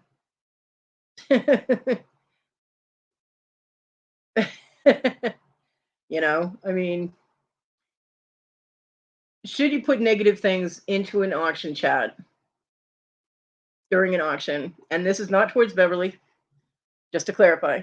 If you get butthurt over something, anything, whether it's somebody outbidding you or the bid's going too high or whatever, should you put it in the chat? No, the fuck you shouldn't. Keep everything on a high note in the chat. Now, there are some people that will be like, hey, my bid came in before the other person's. And this is common because YouTube will always put your bid first. And sometimes moderators do mess up. They'll miss a bid. They do. I've done it. Rhonda's done it. Mama G's done it. Everybody I know at some point in time or another has missed a bid. So it's not bad to say, hey, my bid came in first. No, Dibble, I don't believe you should during an auction. If people want to do a comp on it, they can do it on their own. which is difficult to do with auctions that move really fast. But, you know, if you think that your bid was in first, should you put it in the chat? Yes. I don't see a problem with that. If the moderator turns around and says, no, I have so-and-so first, let me check. And they check and they're like, no, so-and-so was in first. Don't harp on it that your bid was first. Go with what the moderator says. If you have a complaint, you have a problem with it, message the channel owner or contact the mod privately. You know what I mean? Because basically it's what's on the moderator's screen that goes. So yeah, a lot of people in auctions don't understand that their bid will pop up on YouTube, on their YouTube first. Exactly, Darlene. That's why you need to refresh first and make sure that you click back on live chat.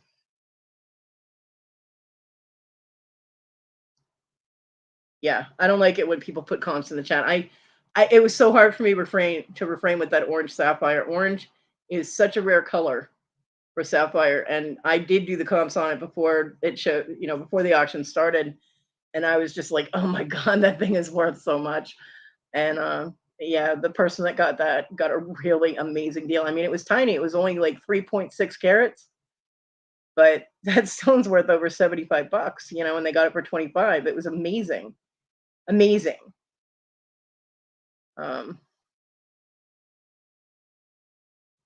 Yeah, Bonnie, it's not easy. I mean, people don't realize moderating can be very difficult. I do too, Debbie, and that's why they don't want comps put in the chat, because if they put up something that somebody knows the comps on it are like, say they put an item up, a ring that comps for $50, and they end up getting $100 for it. There are people, if somebody put in, hey, that ring comps for 50, nobody's going to bid over that, and they're going to lose money. If it's basically, it's a buyer beware. Be aware of what you're bidding on, or if you just really like the piece and you want it no matter what, that's good too. But be aware of what you're bidding on, because I've seen things go for a lot higher than they're worth too. I also don't like it when people pump up an item. Oh, this item is worth this much money. And I'm like, I don't know about a lot of things. I'll admit it. Well, I know a little about a lot of things, but not a lot about everything. You know what I mean? Do I use Google? Absolutely. I am the Google queen. That is what it is there for.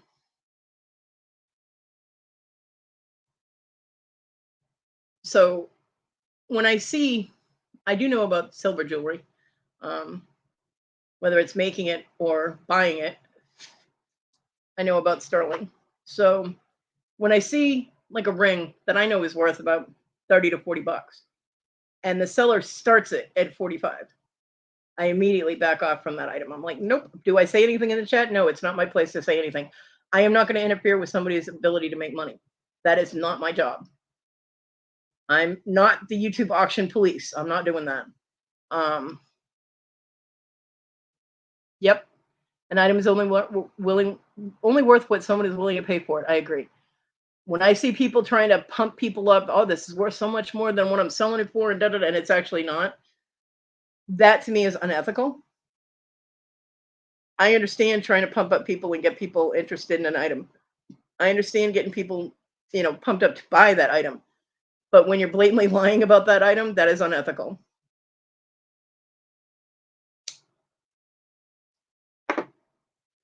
Yep, Jennifer, I agree.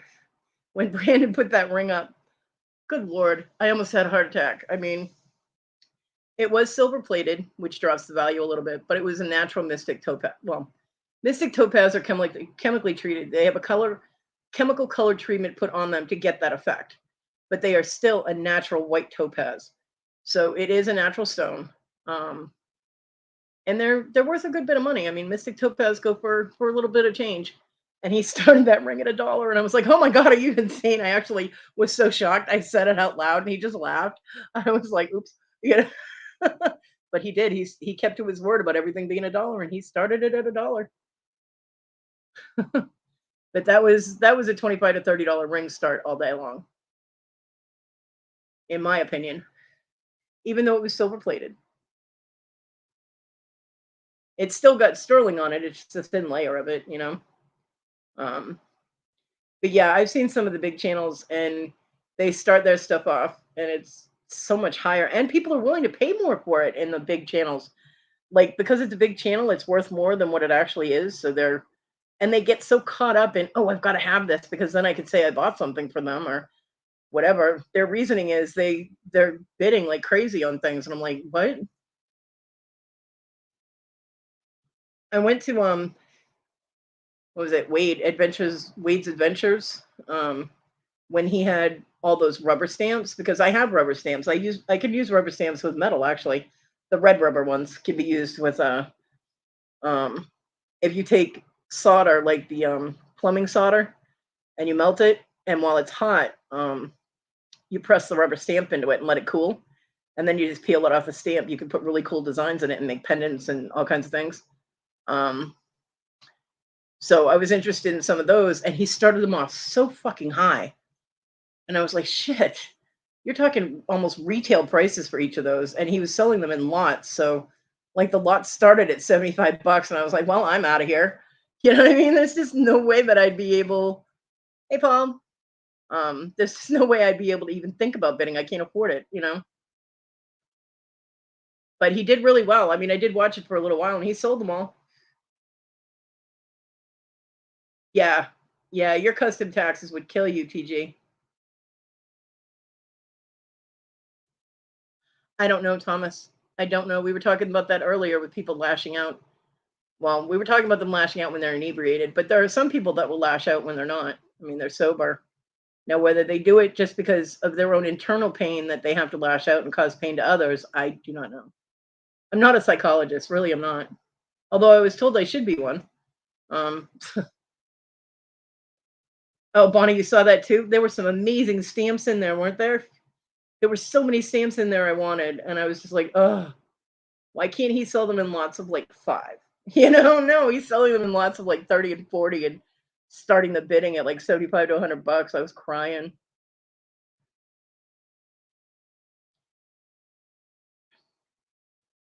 Yeah, there are so many reasons, Thomas, that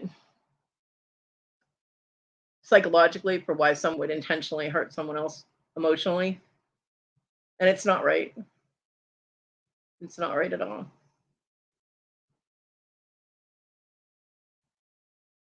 And I really, really appreciate the people that have reasonably priced items. I really do.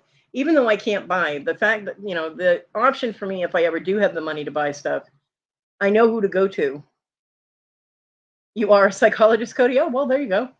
The fact that I know the people to go to if I'm, hi, Jesse, if I'm looking for reasonably priced items that start at a reasonable price.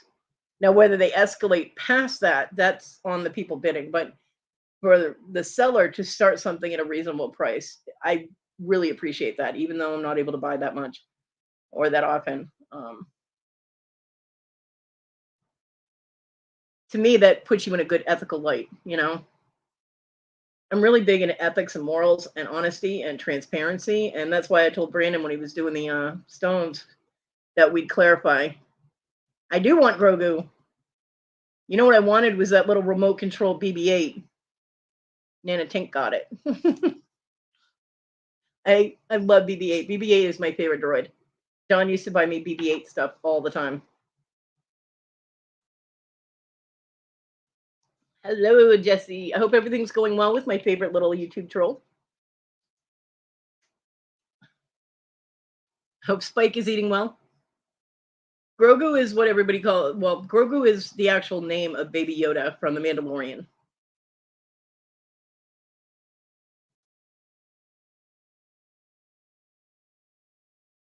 Oh, really? See, that's biased and that's fucked up. I got a mystery box from Ella. I won it in Adam Hartman Made's Friendship Wheel. And oh my god, the items in that are amazing. I got my webcam out of that, the one that actually works, that I do not have hooked up all the time because sometimes it craps out my camera completely. But when I do my sales, that's the camera I'm using. I got that in a mystery box. The little prayer box that I sent Victoria.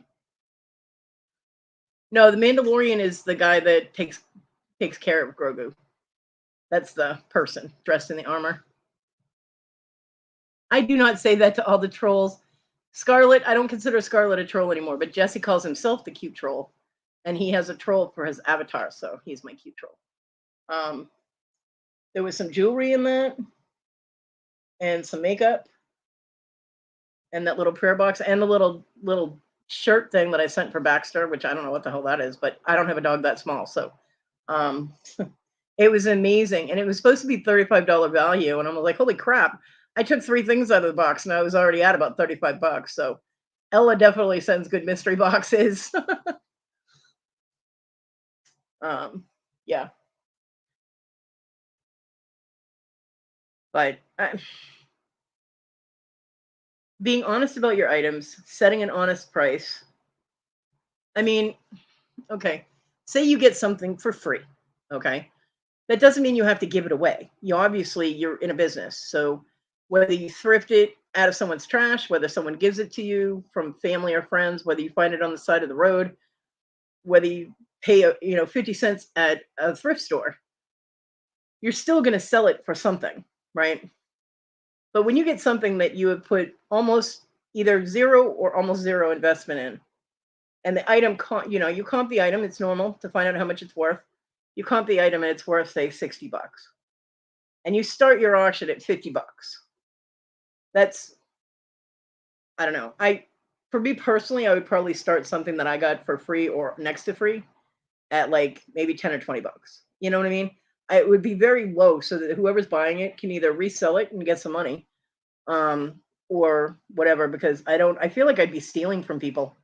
I really would. I'd be like, well, I got this for free and I'm going to sell it for $50.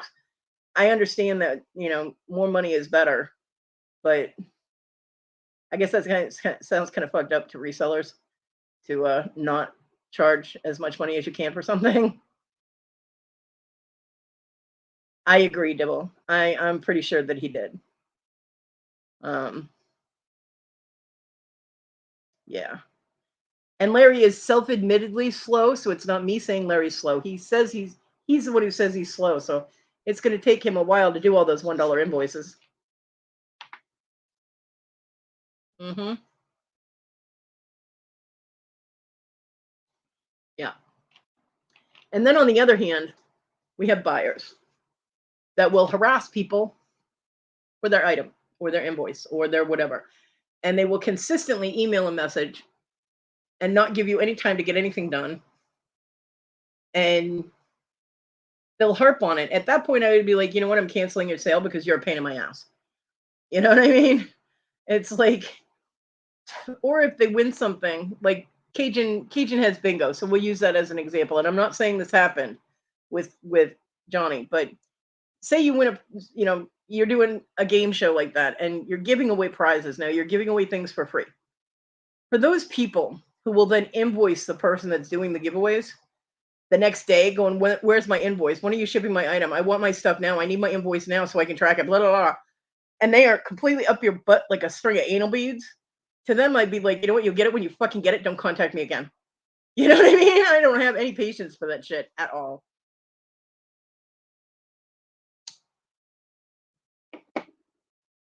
So it does go both ways. There are annoying, unethical sellers, and then there are customers that are so fucking annoying that it would make me not want to sell things. Now, I haven't had it done to me personally. Everybody that's bought from me has been super sweet and super patient, and I appreciate that. But I have heard from other people when they're like, oh, this person just won't leave me alone. And I'm like, yeah, see, I don't have patience for that. No, you shouldn't say you got the item for free and then sell it. I agree. You should never disclose what you paid for an item. You know what I mean? I mean, you can say, well, I'm starting this off at my cost because it's common sense that they would at least want to make their money back from it if they paid for the item, But to sit there, it's kind of like waving in your face. It's like, haha, I got this for free and you're going to pay me money for it. Yeah, don't do that. That's a bitchy move. Don't be douchebaggy. The douche canoe ends here. You know what I mean? No free rides. I don't know. It gets so complicated and so intricate trying to navigate and weave through all the shit. And it's pain in the ass, man. And everybody that keeps telling me I should sell on eBay or other platforms, no. I know that the problems are normally few and far between, but because I know so many people that sell on those platforms that end up having problems, to me, all I'm seeing are all these problems. And I'm like, no, I can't deal with that. Nor can I deal with people who ask me questions about something that I've already put in a description. It's like, hello, did you pass any kind of level of school? Can you read? May I ask if there are more lives today during the day? I do not know. I would imagine so. You mean like chats, just chats or auctions or anything live? I don't know. I don't have a list written down. Although, and I don't, Susanna, did you put a list on your community page of when their shows are? Devil, I will not be live today. Really shocking. Yeah, true. Stacey May, true. Oh, Bonnie, you are so lucky. Both. Susanna, where are you? You're a community person, Susanna. Straighten that crown and get the fuck on here. How about Emvo? You didn't. Susanna, you're fired. Well, Susanna, you still have your list, right? Is there anything else going on today? Redeem yourself, Susanna. Oh, Jabby has a thankful thing today? Okay. Where's Rhonda? She knows what's on during the day.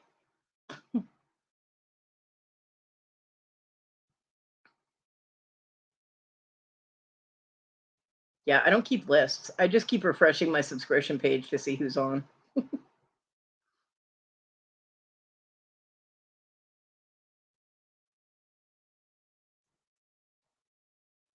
Oh, last call, y'all. Okay. Oh, look at that. Called her right out. Hi, my Susanna. Hello. Hello. Hi. Hi. All right. So you guys want a list of what's going on today? So Yeah. Today you have Jabby thankful on his I think it's at 1 o'clock that he's having his auction. So every 10 minutes he's going to be giving away a prize. Nice. And then you have Picky Nicky is on at 5 for auction. Mr. Jim is on tonight at 7:55. Hold on. Mr. Jim is always fun. I go there every Saturday. Right. And I actually have potato chips today, so I'm prepared. Yum. Where the heck did it go? Who else? I know, what's his name? At 11 o'clock, 11 tonight, somebody's looking for baseball just cards itself. I think it's Ohio Craft. He's on at 11. Warcraft, Ohio? Yes. Yeah. Thank you. Yeah. You're welcome. Come on. Well, I think Hip Flippin' Mama has a jewelry auction today. I'm not sure if she's still doing Saturdays or not, but she used to, because I used to notice she came on live when I was still on. Yeah, the thing in Jewelry Nurse is on at 8:30 as well. The only thing I have upcoming on my subscription list at 2 o'clock today is Saturday auctions with my sister friends, and that's Deals with Danny. So I have that on there. And then it's a lot of people don't send me their list, so I'm just trying to go over what I have.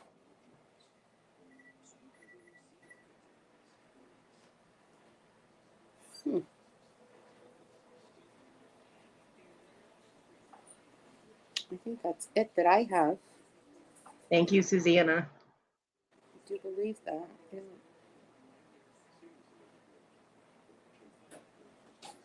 And then tomorrow night we're having Jeopardy. I know. I can't wait.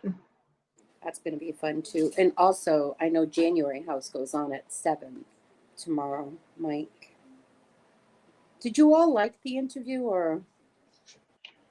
I actually only saw part of it because I was so tired. because I moderated for Brandon from 11:30 at night until like 5:30, 6 o'clock in the morning. Yeah, I was listening to you. Wow. So I was very tired. I actually didn't even make it all the way through Victoria's show. I fell asleep. Wow. And that almost never happens.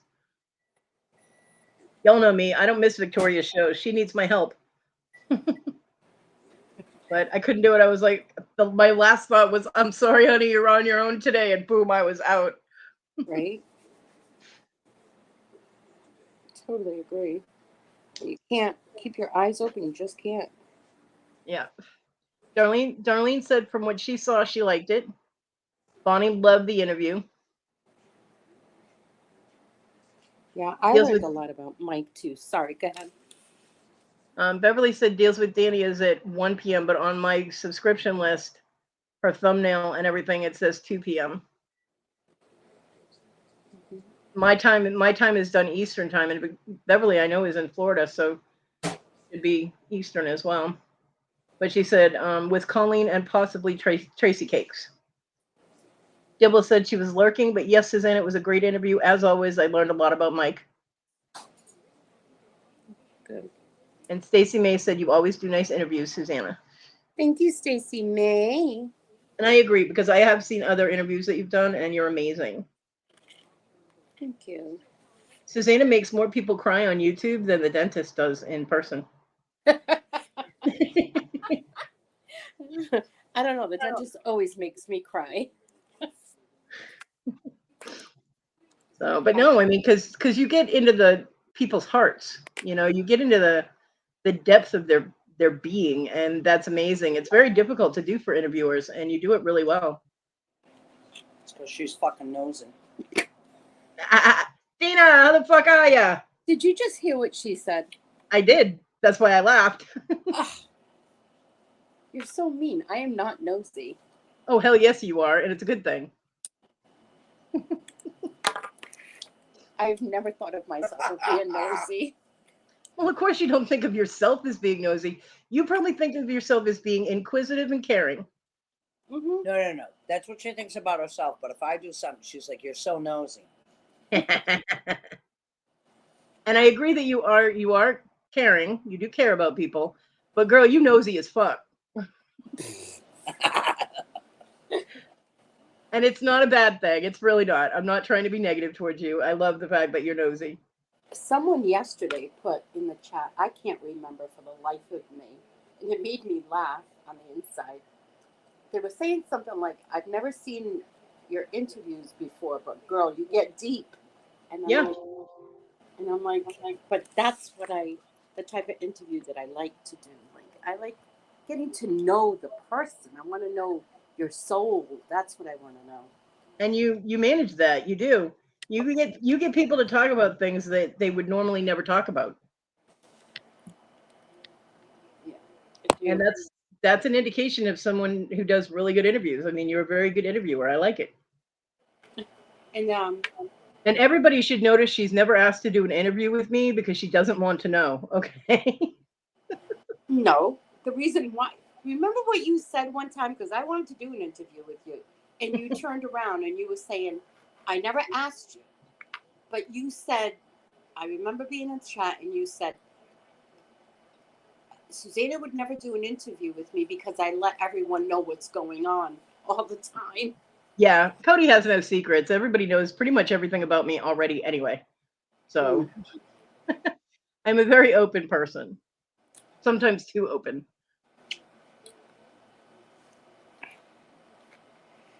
Yeah, but Tina actually is the one that gave me the idea to do Mike because he was on the marathon. You On have this to channel, watch the way you fucking say things. You Right. so Tina have to told me reword do that. Mike. No, not told. What Yeah, did but you that say, just Kodi? I said you What? really have to watch how you word things when you're on this channel. You literally just Right. said Tina's the one that told me to do Mike. No, you didn't tell me to do them. You just said that it would be. Think about what you've. Oh my effing Lord! What the hell are you talking about? Susanna, think about this. Tina told me to do Mike. You didn't say to do the interview with Mike. You said to Oh, do Mike. guys, you know what I meant. Come on. Yeah, but TG grabbed it right away. Look at that. Aha, doing Mike. Does Mike know about this? No. Oh, Tina, I love you. You had to catch that one, right? I'm sitting right here. Yeah. Evo, yeah. You guys all, your minds are all in the gutter. That's right, they are. We like it here. There's cookies. Oh. Debbie saying do sexy stuff.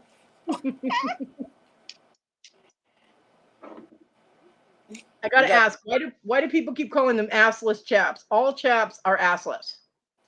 Aren't they? If they weren't, they would be pants. Okay. Yeah. Okay, that's good.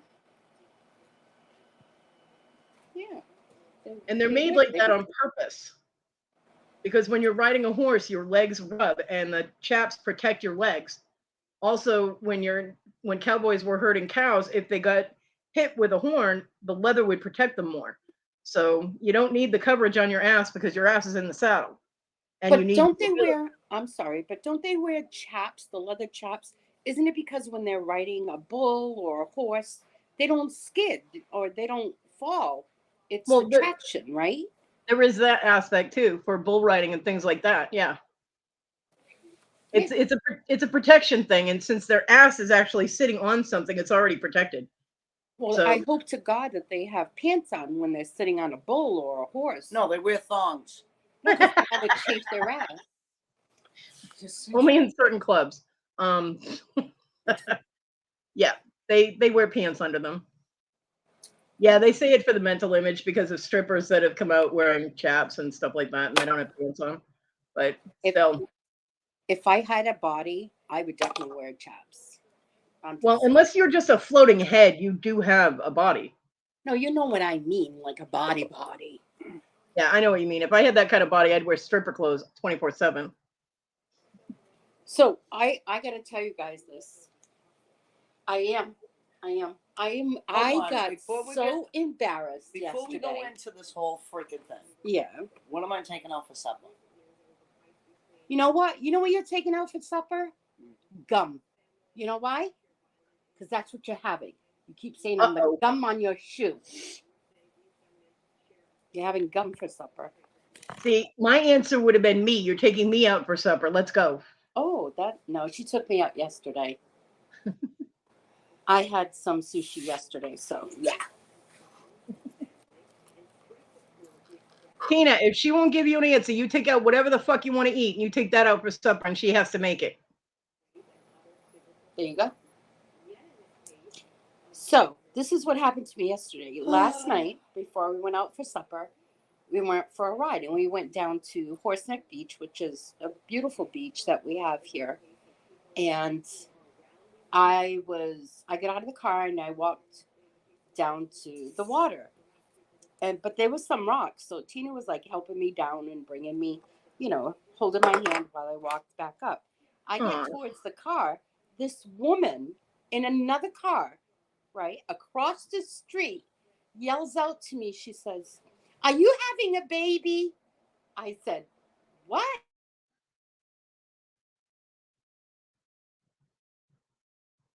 That's pretty rude. Susanna, you just lost your audio. I can't hear you anymore. There you are. Can you hear me?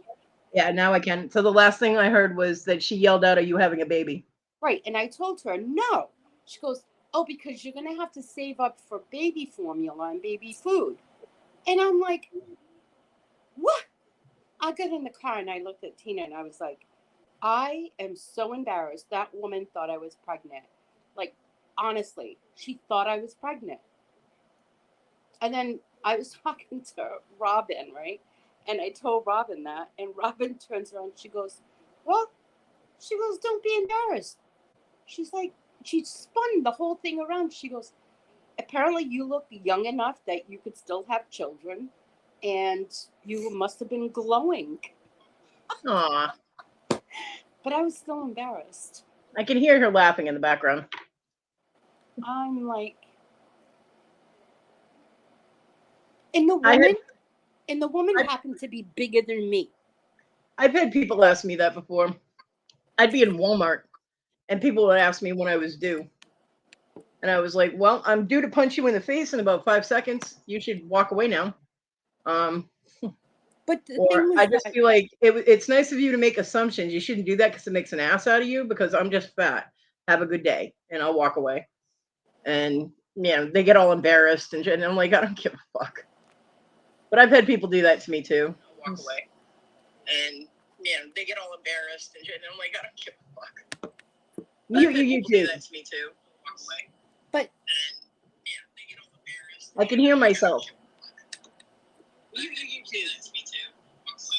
But they get all embarrassed. I can hear myself. You do that to me too. Mute your YouTube. I know Shut that down. Oh, why do I have? I'm putting that up. My What the fuck, dude? I forgot what device I was on. Are you fucking? I'm trying to read the chat on my phone, right? Yeah. So I turned up because I'm like, why can't I hear her? So I turned up the phone, but I needed to turn up with the iPad, not the phone. It's not Dibble easy, folks. Dibble called you a rookie. Right? It's not easy, everybody. It's not my fault. Of course not. You were the only one pushing the button, but it's not Susanna's fault. But what I wanted to say was that the woman was bigger than me. How Yeah. could she say that or do something like that? Some people are just douche canoes. Don't worry about it. And even Tina said maybe that she did that so she could feel better. I don't know. Yeah. But I mean, how rude is that? Even if you were pregnant, how rude is that for a total stranger to yell across the street from their car? Yeah. You know what I mean? It's like, well, thanks for the news flash, bitch, but I'm not tuning into channel. I don't give a fuck. You know? I felt like saying to her, lady, get out of the car now. Let's go see if you can swim. I would have been like, are you seeing a therapist? Because I hear their prices are going up. You might want to save up for that. Shrinks are expensive these days. I was in the car. I can literally tell you that I was almost crying. I believe it because you're very sensitive. No, she's not. Tina, I told Susanna the other day, Susanna, I love you, but I am still hashtag Tina's dartboard. Oh, God. Here we go. Oh, God. That dartboard. I don't even know where that goddamn thing is anymore. I put it in the trash. Yeah, probably. I wouldn't be surprised. Probably sold it on a fucking auction.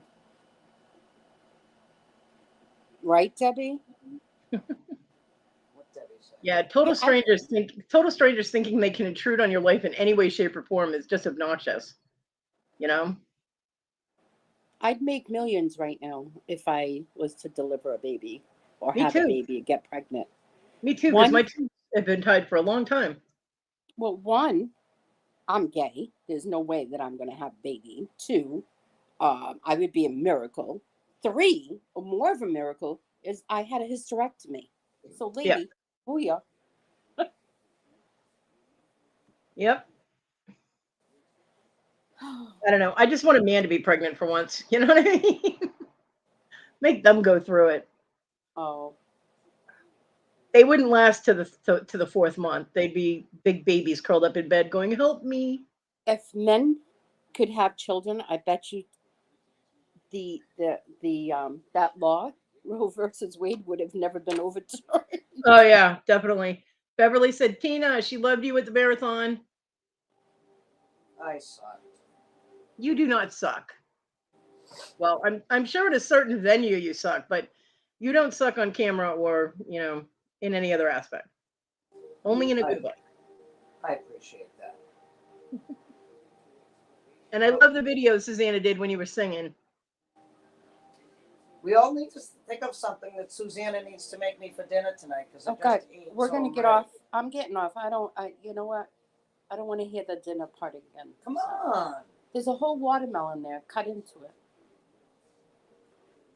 She never feeds me. Oh. Oh, she looks like she's so deprived. Susanna. What are you saying? I'm pregnant? You're not pregnant. Nice, Tina. Well done. That was good. Tina, Yeah. you'll be fine. Just find some kids selling lemonade and kick over the lemonade stand. You'll be great. Oh my God. Dude, she was obnoxious yesterday in the car, too. How was I obnoxious? Screaming at kids. She wanted a water gun. Oh my God.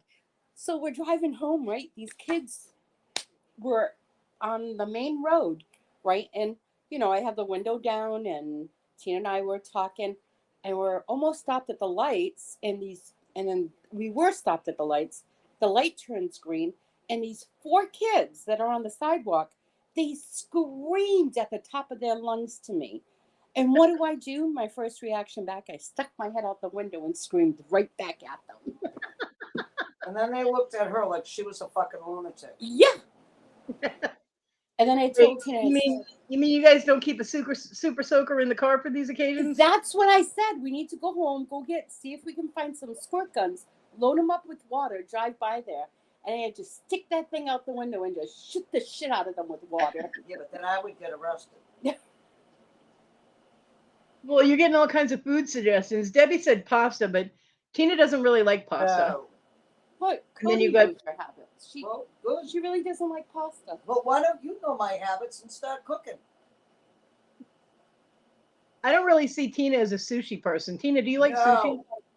I didn't think so. Absolutely. She's allergic to seafood. Oh, okay. Oh. And a good Yeah, one. I never really tacos. pictured her as a sushi kind of person. No. No. What the fuck is this you're putting in front of me over here? Get this shit out of here. Give me some real fucking food. Stick of potatoes. Where's my fucking steak? I just ate one. She just ate one. Leftover Man. steak from the other day. She just ate the rest of it. Then make chicken.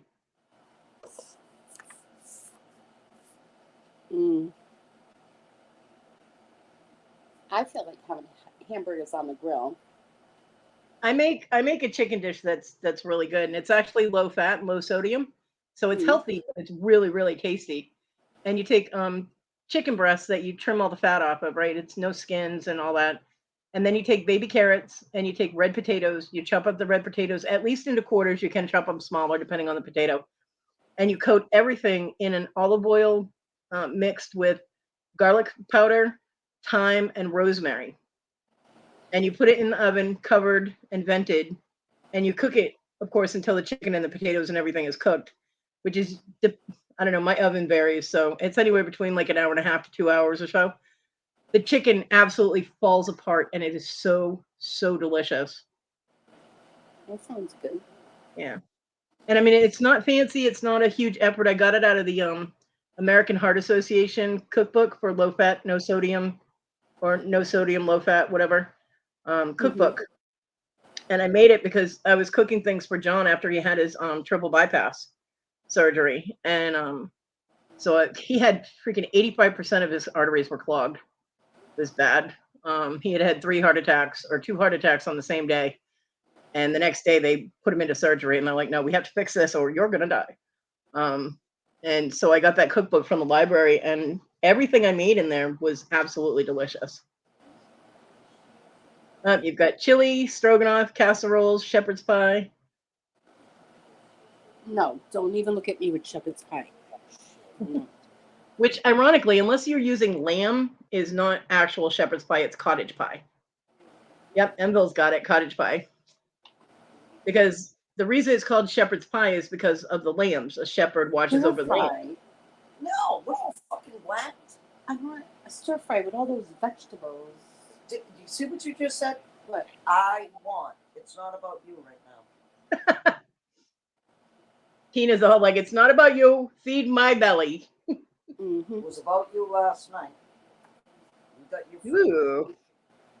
That sounded intriguing, didn't it? It was about you last night. It's always about me. It is.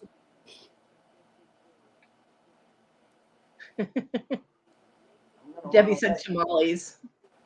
What? Tamales? Tamales. God, no. She doesn't like cooking Mexican food. I'm not big into Mexican food myself. No, I'm not. I don't know. I don't like some spices. That's what it is. There's Yeah. some spices that I don't like. Oh my God, my kids love it. Tina loves it. But Well, like John used to make burritos. Well, he'd make tacos. It was called taco night, but we used burrito tortillas. yeah, Because nobody can bother with having to pick up food that often. You know what I mean? So we just use burritos and put it all in one thing. But he would have to use he would use taco seasoning for one pan of the meat, and even the mildest taco seasoning burns the shit out of my mouth. My so fucking sensitive.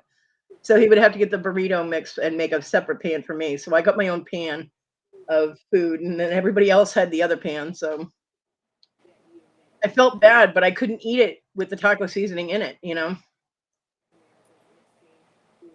Enville is having rice and butter chicken. And Debbie went tamales. Ay, ay, ay. lemon butter chicken is so good.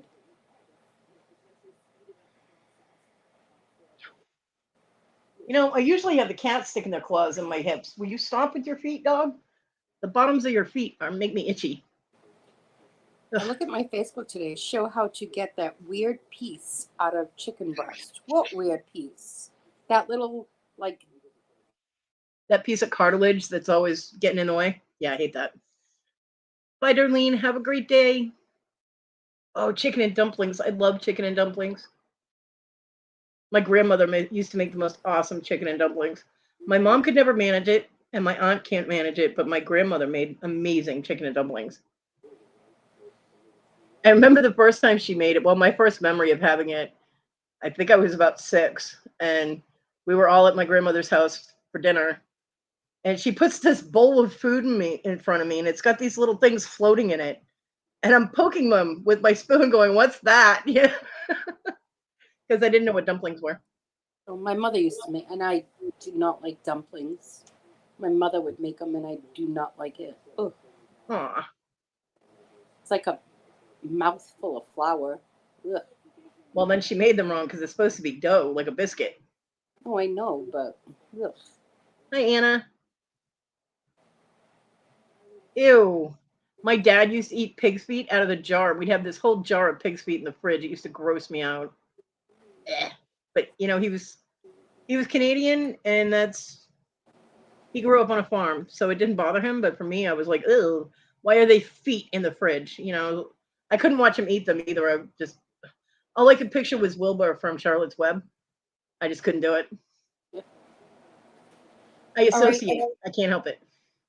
I'm gonna leave you guys. I got to go to do some stuff. No, you don't have to go anywhere and do anything. You have to stay right here. I have to do stuff. Tina can What- stay on with you, but I need to go. What stuff do you have to do, woman? My son is moving the rest of his stuff today, so I need to call him and tell him what time to be there. What else? You had to bring family into it, didn't you? Because I give excuses for family. Hey, Real look, quick though, Susanna, on the subject of the moderator thing, have you ever had anybody charge you? And you don't have to name names, but have you ever No. had anybody charge you for moderating? No. Yeah. See, I Absolutely not. I'd never even heard of it until a couple of days ago. I was like, "Holy crap!" You know. I guess there are people that specifically Apparently. do charge for moderating. Yeah. But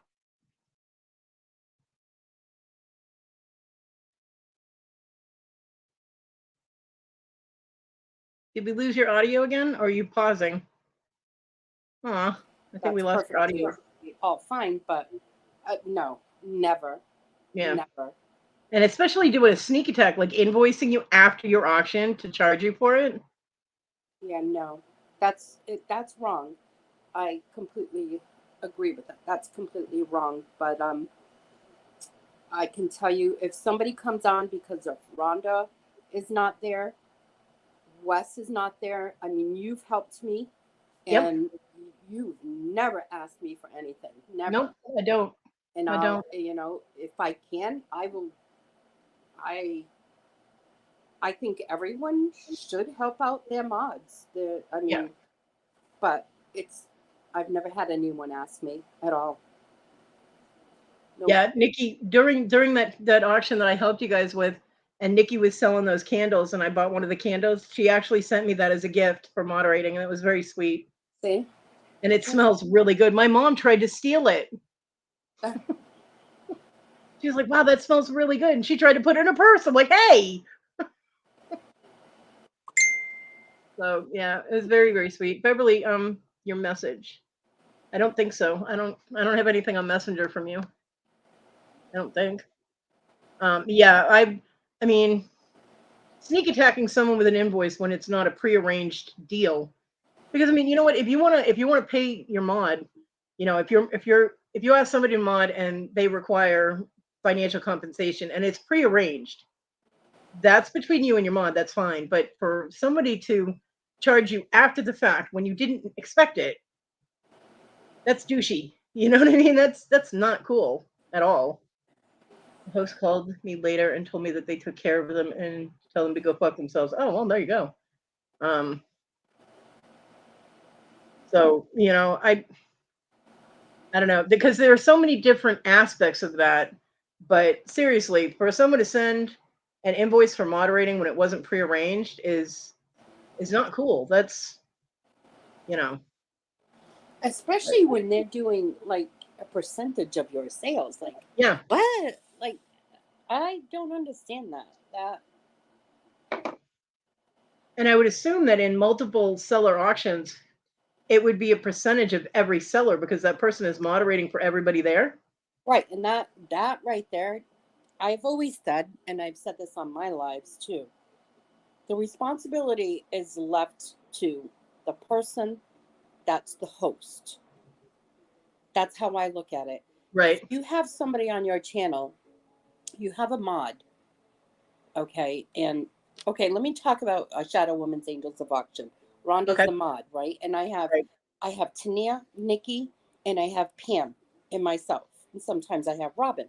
I do not expect, do not require, do not expect that the people that are on my channel, the sellers, to pay for the mod.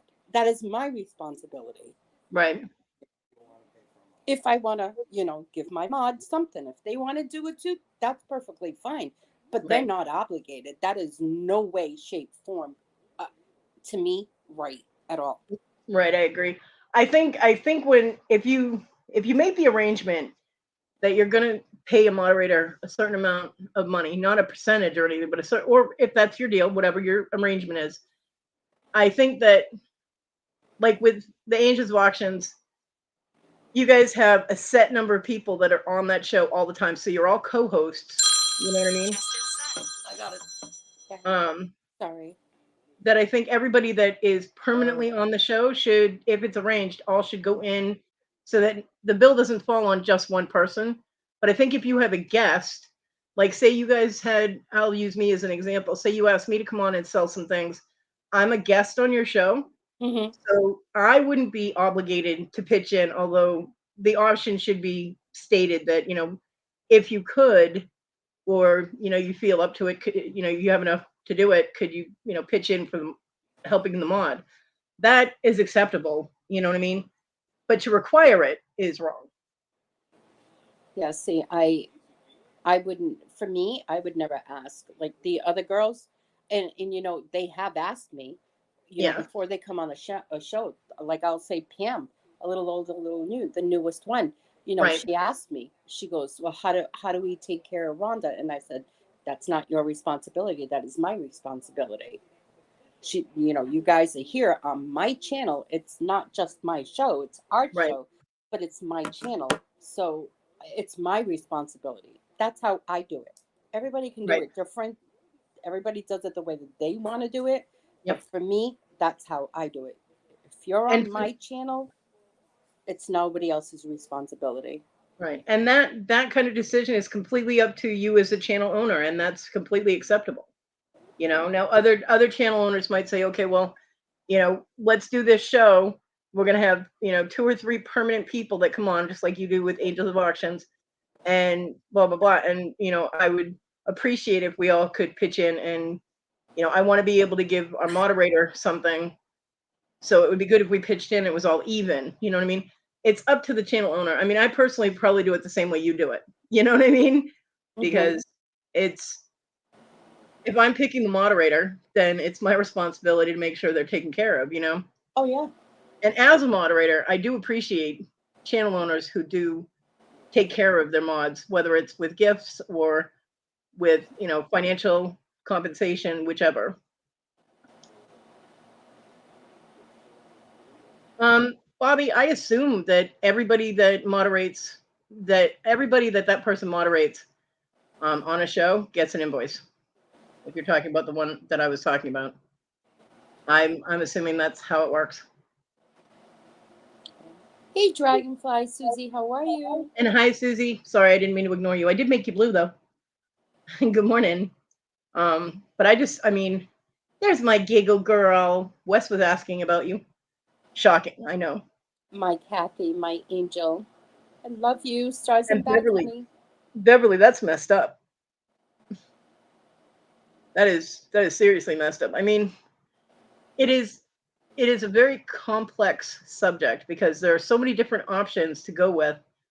And like I said, I mean, I can't imagine someone actually trying to make a living by moderating, because there are so many people that will do it for free. You know what I mean?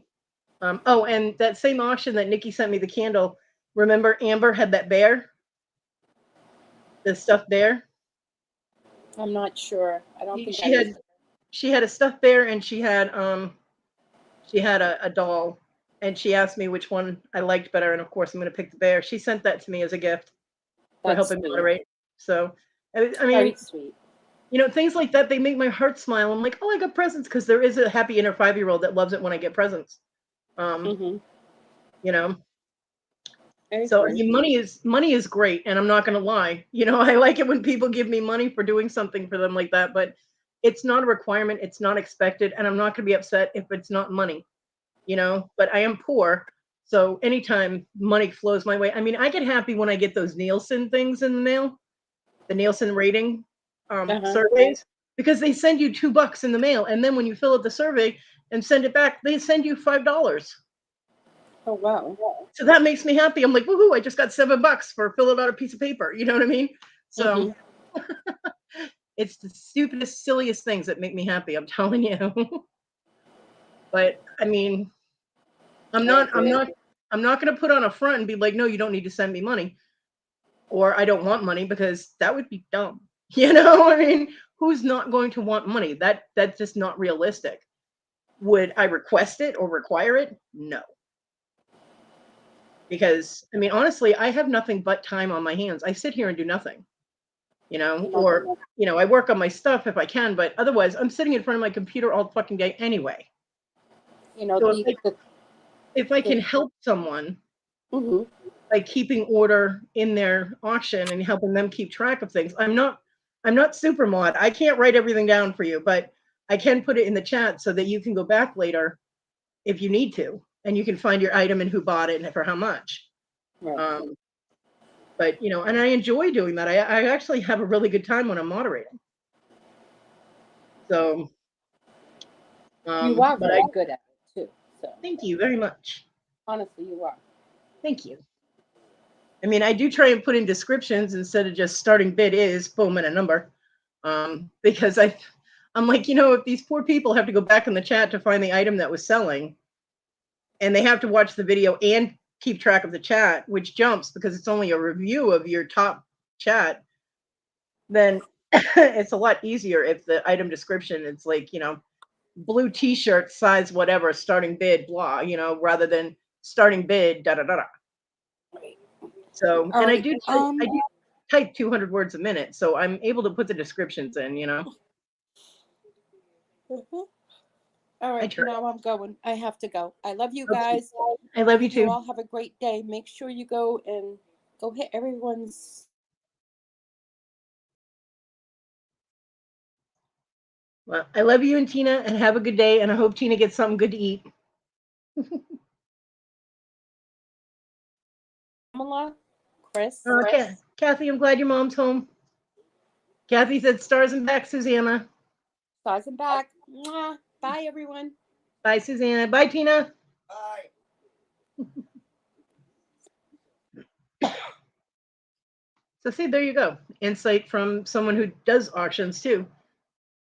So we've had input from people who moderate, people who auction, and people who go to auctions. So I think it was a pretty well-rounded. The person tells everyone they're a super mod. If you have to tell people that you're a super mod, then you are not.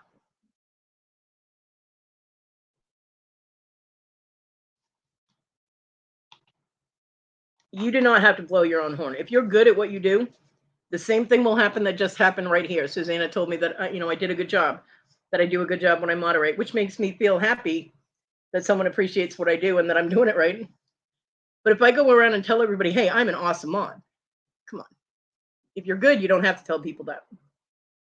I mean, I will tell people I'm a good moderator because I am, but I won't tell people that I'm awesome, super wonderful, and the best mod they'll ever have because, there's always somebody better.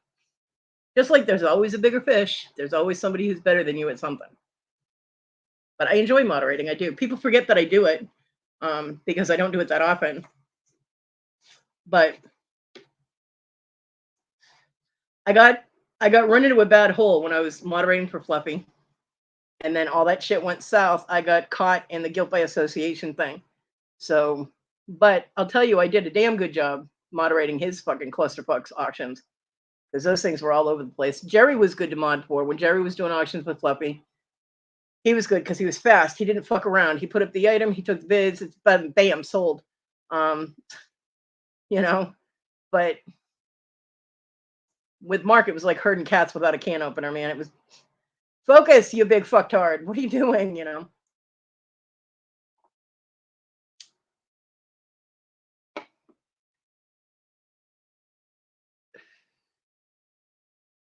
Wow, they only mod from one channel now.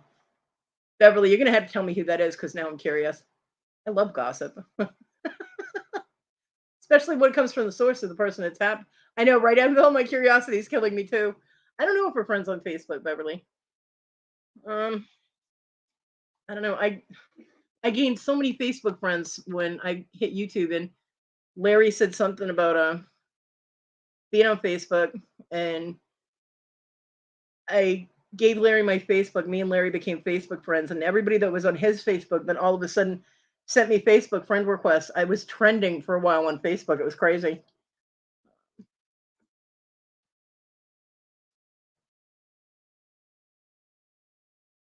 I don't believe we are, no. Because you're not coming up when I put you in the search. But my Facebook is the same as my YouTube, same avatar and everything. Well, Kathy, it's the only way you can technically hurt a cat is by, starting the can opener. Most cats will come running. Why can't I name names? Well, the person I'm talking about charging for doing the invoices, they moderate for somebody that I like, and I don't want to cause problems for the person they mod for the host and the people that are on their channel. So that is why I am being discreet. Because normally I don't have a problem naming names, but the person that they're doing moderating for right now, where I saw them, they're moderating for a channel that I love her, and I don't want to cause any problems for her channel and her ability to make money. So, and if she's okay with, getting billed like that, then I'm not going to tell her no. She shouldn't do that. It's not my place to do that.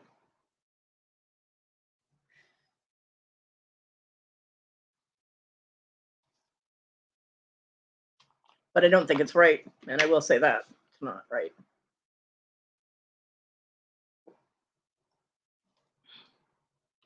Yeah. Well, you never know, Beverly. It could be the same person.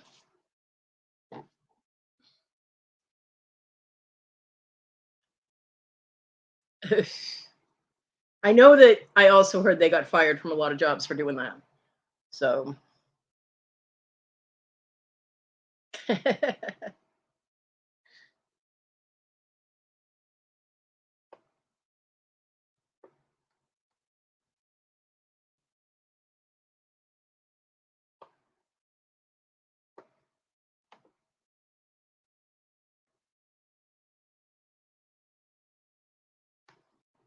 Do-do-do-do.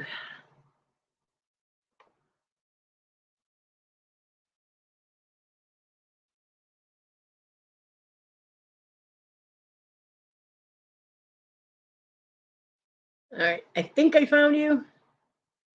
I'm gonna send you a message and see if it's you. If it's not you, hopefully they aren't like, who the fuck is that? You know?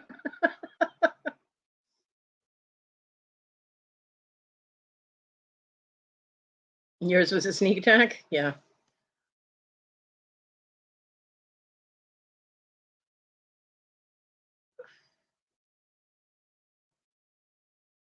I don't know. It's just crazy. I mean, things that go on behind the scenes, I don't get the info about a lot of them. Every once in a while, somebody will drop a bomb on me. I'm like, oh my God, are you kidding me? But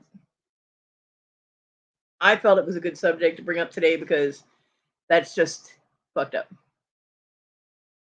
Right, Debbie?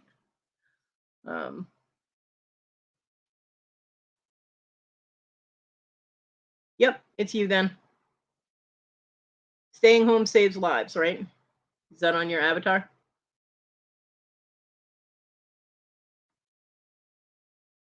I don't know. I'll tell you right now, when I heard that, I was completely shocked. I was like, are you fucking kidding me? You know, I guess it was the right one. Nope.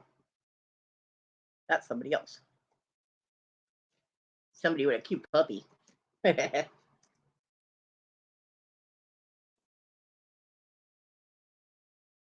yeah, I have no problem naming names in private.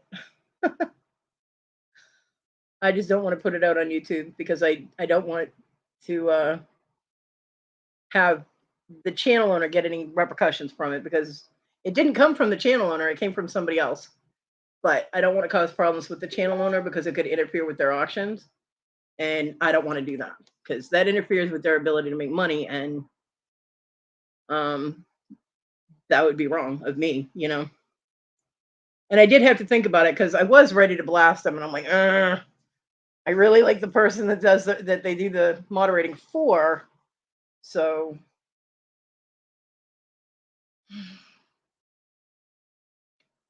and it kills me because I want to blast them. Another couple of minutes. I'll end it at noon, so about 4 minutes. Why? You want to hurry? You got a date? You got someplace to go, Dibble?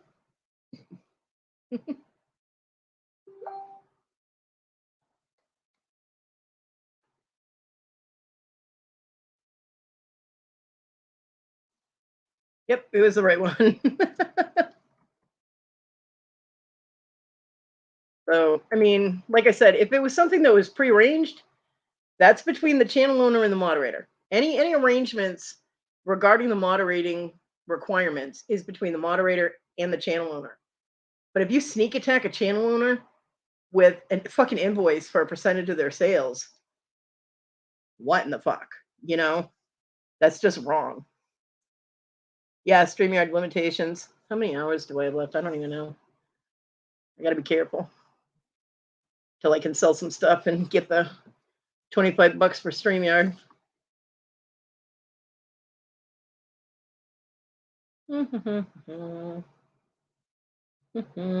Let's see. Okay, I've used 6 hours and 40 minutes of the 20 hours, so I'm okay right now. I'm doing all right.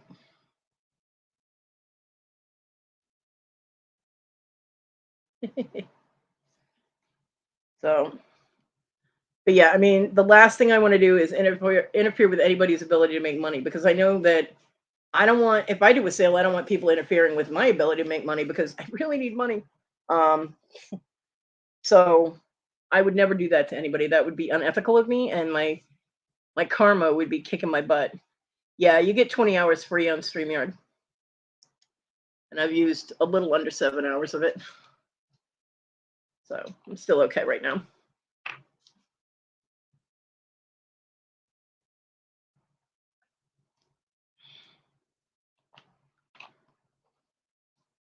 And you know, we actually had up to 25 people in here. I was getting nervous. I guess it was good topics, right? And it's always, I mean, people love drama. We all know that. Controversial subjects do bring in drama. Told me not to pay. Still getting email invoices. I would not be happy with that. I wonder if there's a way that you can complain to the place that's originating the invoices. I would just ignore them, you know. I did not have a date with a hubby, Dibble.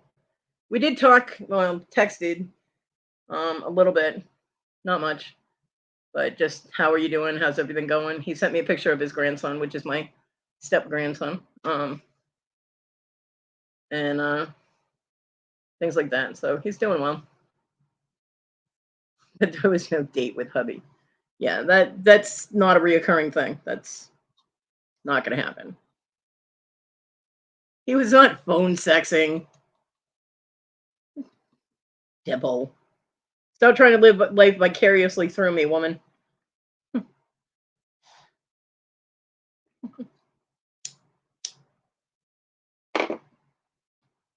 You're so silly. Like I said, Michael and I get along great. He's in Massachusetts and I'm here. We work through the whole him trying to kill me thing. We work through the whole cheating thing. And we're fine. But we're not getting back together. It's not going to happen. Oh, yeah. We've been separated for 22 years. We were actually married for 6 months and that went on the skids. So I haven't physically seen him in person in over 22 years. It's Kodi and Mike sitting in a tree. That tree better be very sturdy because we're both too big to be in a tree. But we get along fine, and that's good. But the trust was broken there. So relationship-wise, it's never going to happen because I can't repair that trust.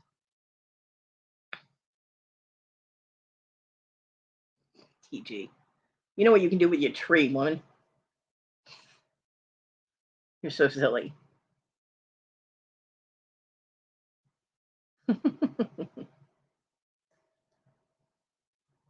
And he understands that. We've discussed that too, you know. I've always been open in my communication, no matter who I'm talking to. So smoke it. Yeah, go smoke your tree.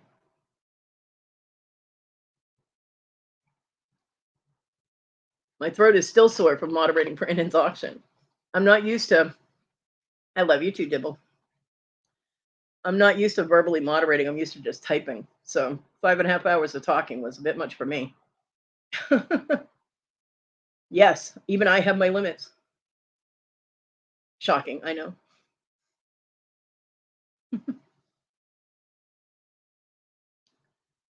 Oh my goodness. Is it nap time yet?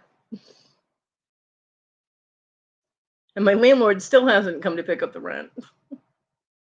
2 days ago, he's like, well, I might be there tomorrow. I'm like, okay. And then it got to be like 4 o'clock. And I'm like, are you coming today to get the rent? And he's like, oh, I don't think I'm going to make it today. And I didn't hear from him at all yesterday. So, and he never shows up here on the weekends. So I'm like, okay.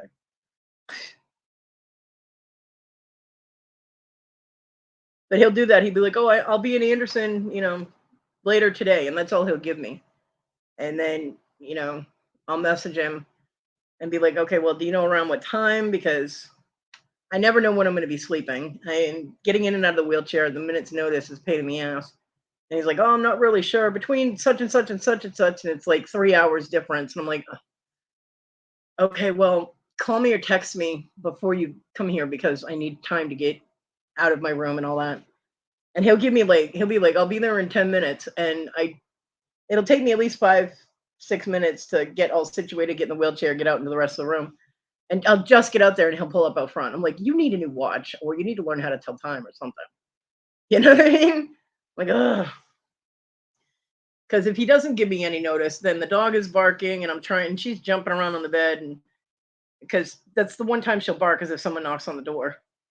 So I got her jumping around on the bed, almost knocking me off the bed, which would be bad because then I definitely would not get my rent paid. I'm trying to get in the wheelchair and it's a mess. It's crazy. So yeah, she doesn't bark at anything really. If a dog is real cool, like if a dog is up on my porch or right under my window barking, she'll bark at that.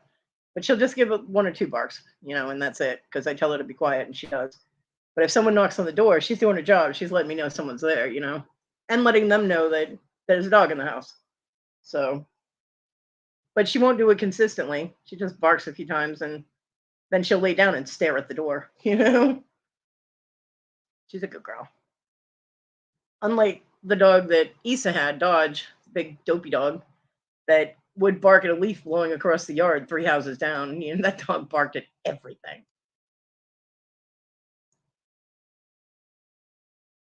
He was a very loving dog, though. He was a good boy. And so tolerant of Talon when Talon was little. They let that child crawl all over that dog. That used to piss me off. I'm like, teach your child to respect the animal.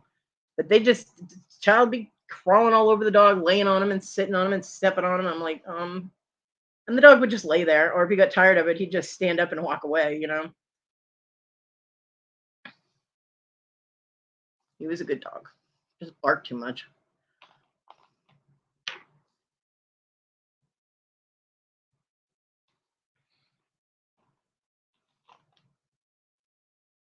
So, but again, before we go, I want to ask everybody to keep Danny Mae and her daughter and family in your thoughts and your prayers and your candles and good vibes and all of that, and hope for a happy and healthy baby soon, because she is overdue and I know she's miserable. And Danny Mae's worried, of course, because it's her baby having a baby, and we know how mamas are. I know how I was when my oldest was having her kids. So let's all keep good thoughts and hope that we have babies soon, and that everybody is healthy and comes through everything fine. Because we love Danny Mae. And I mean, I talked to her daughter, when she was on Danny Mae's paranormal show. Her daughter did it. She was due the 3rd, I think. Dibble. So yeah, she's a few days overdue. I was hoping for, a July 4th baby, because that would have been her daughter's Independence Day from being pregnant, but it didn't happen. Just one baby. One baby. She's not having twins or anything. It's just one baby, but baby is late. No, she's just having one. But it's Danny Mae's baby is having a baby type of thing. So, yeah. No, just one. And I haven't gotten any updates on news, so I couldn't share it with you even if I was allowed to. I don't have any. So we're just hoping everything comes out fine and everybody is healthy and happy and everybody has all their fingers and toes by the end of the process. You know what I mean? Including her husband, who she's probably going to be holding on to pretty damn hard. I know with my kids, my younger 2 kids, the father in question almost had 2 or 3 of his fingers broken. And with my oldest daughter, I did break the nurse's fingers. It was not my fault. She should have put her forearm in my hand and not her fingers. So that was her fault. Yeah, I'm Danny Mae will let everybody know what happens, but she's in my thoughts and my heart, and I just wanted to put that out there in the universe for good things. Good things. Yeah, I agree. She's going to be so excited. So if you have links to drop, get them in, because I'm going to be ending this soon. So Enville, I hope you find some lives to hang out at. I understand the loneliness thing. I really do. And YouTube has helped tremendously with that for me, because my only communication with the outside world is YouTube and Messenger and things, people that I've met online. So I get it. I get that completely. So I hope you find some place to hang out that you can joke around with, or at least be amused, Thanks for hanging out, you guys. Thanks for hanging with me during my live. I appreciate all of you. I really do. Because like I just said, you make things a lot less lonely for me. And that is greatly appreciated. Even when Dibble gives me a hard time. And when TG is a brat. And but I love you guys. I hope you all have a great weekend. I will see you around the YouTubes. You fellow YouTubians. Everybody have a great time. Be safe. If you can't be safe, do not name it after me because I don't need that kind of pressure. Bye, everybody.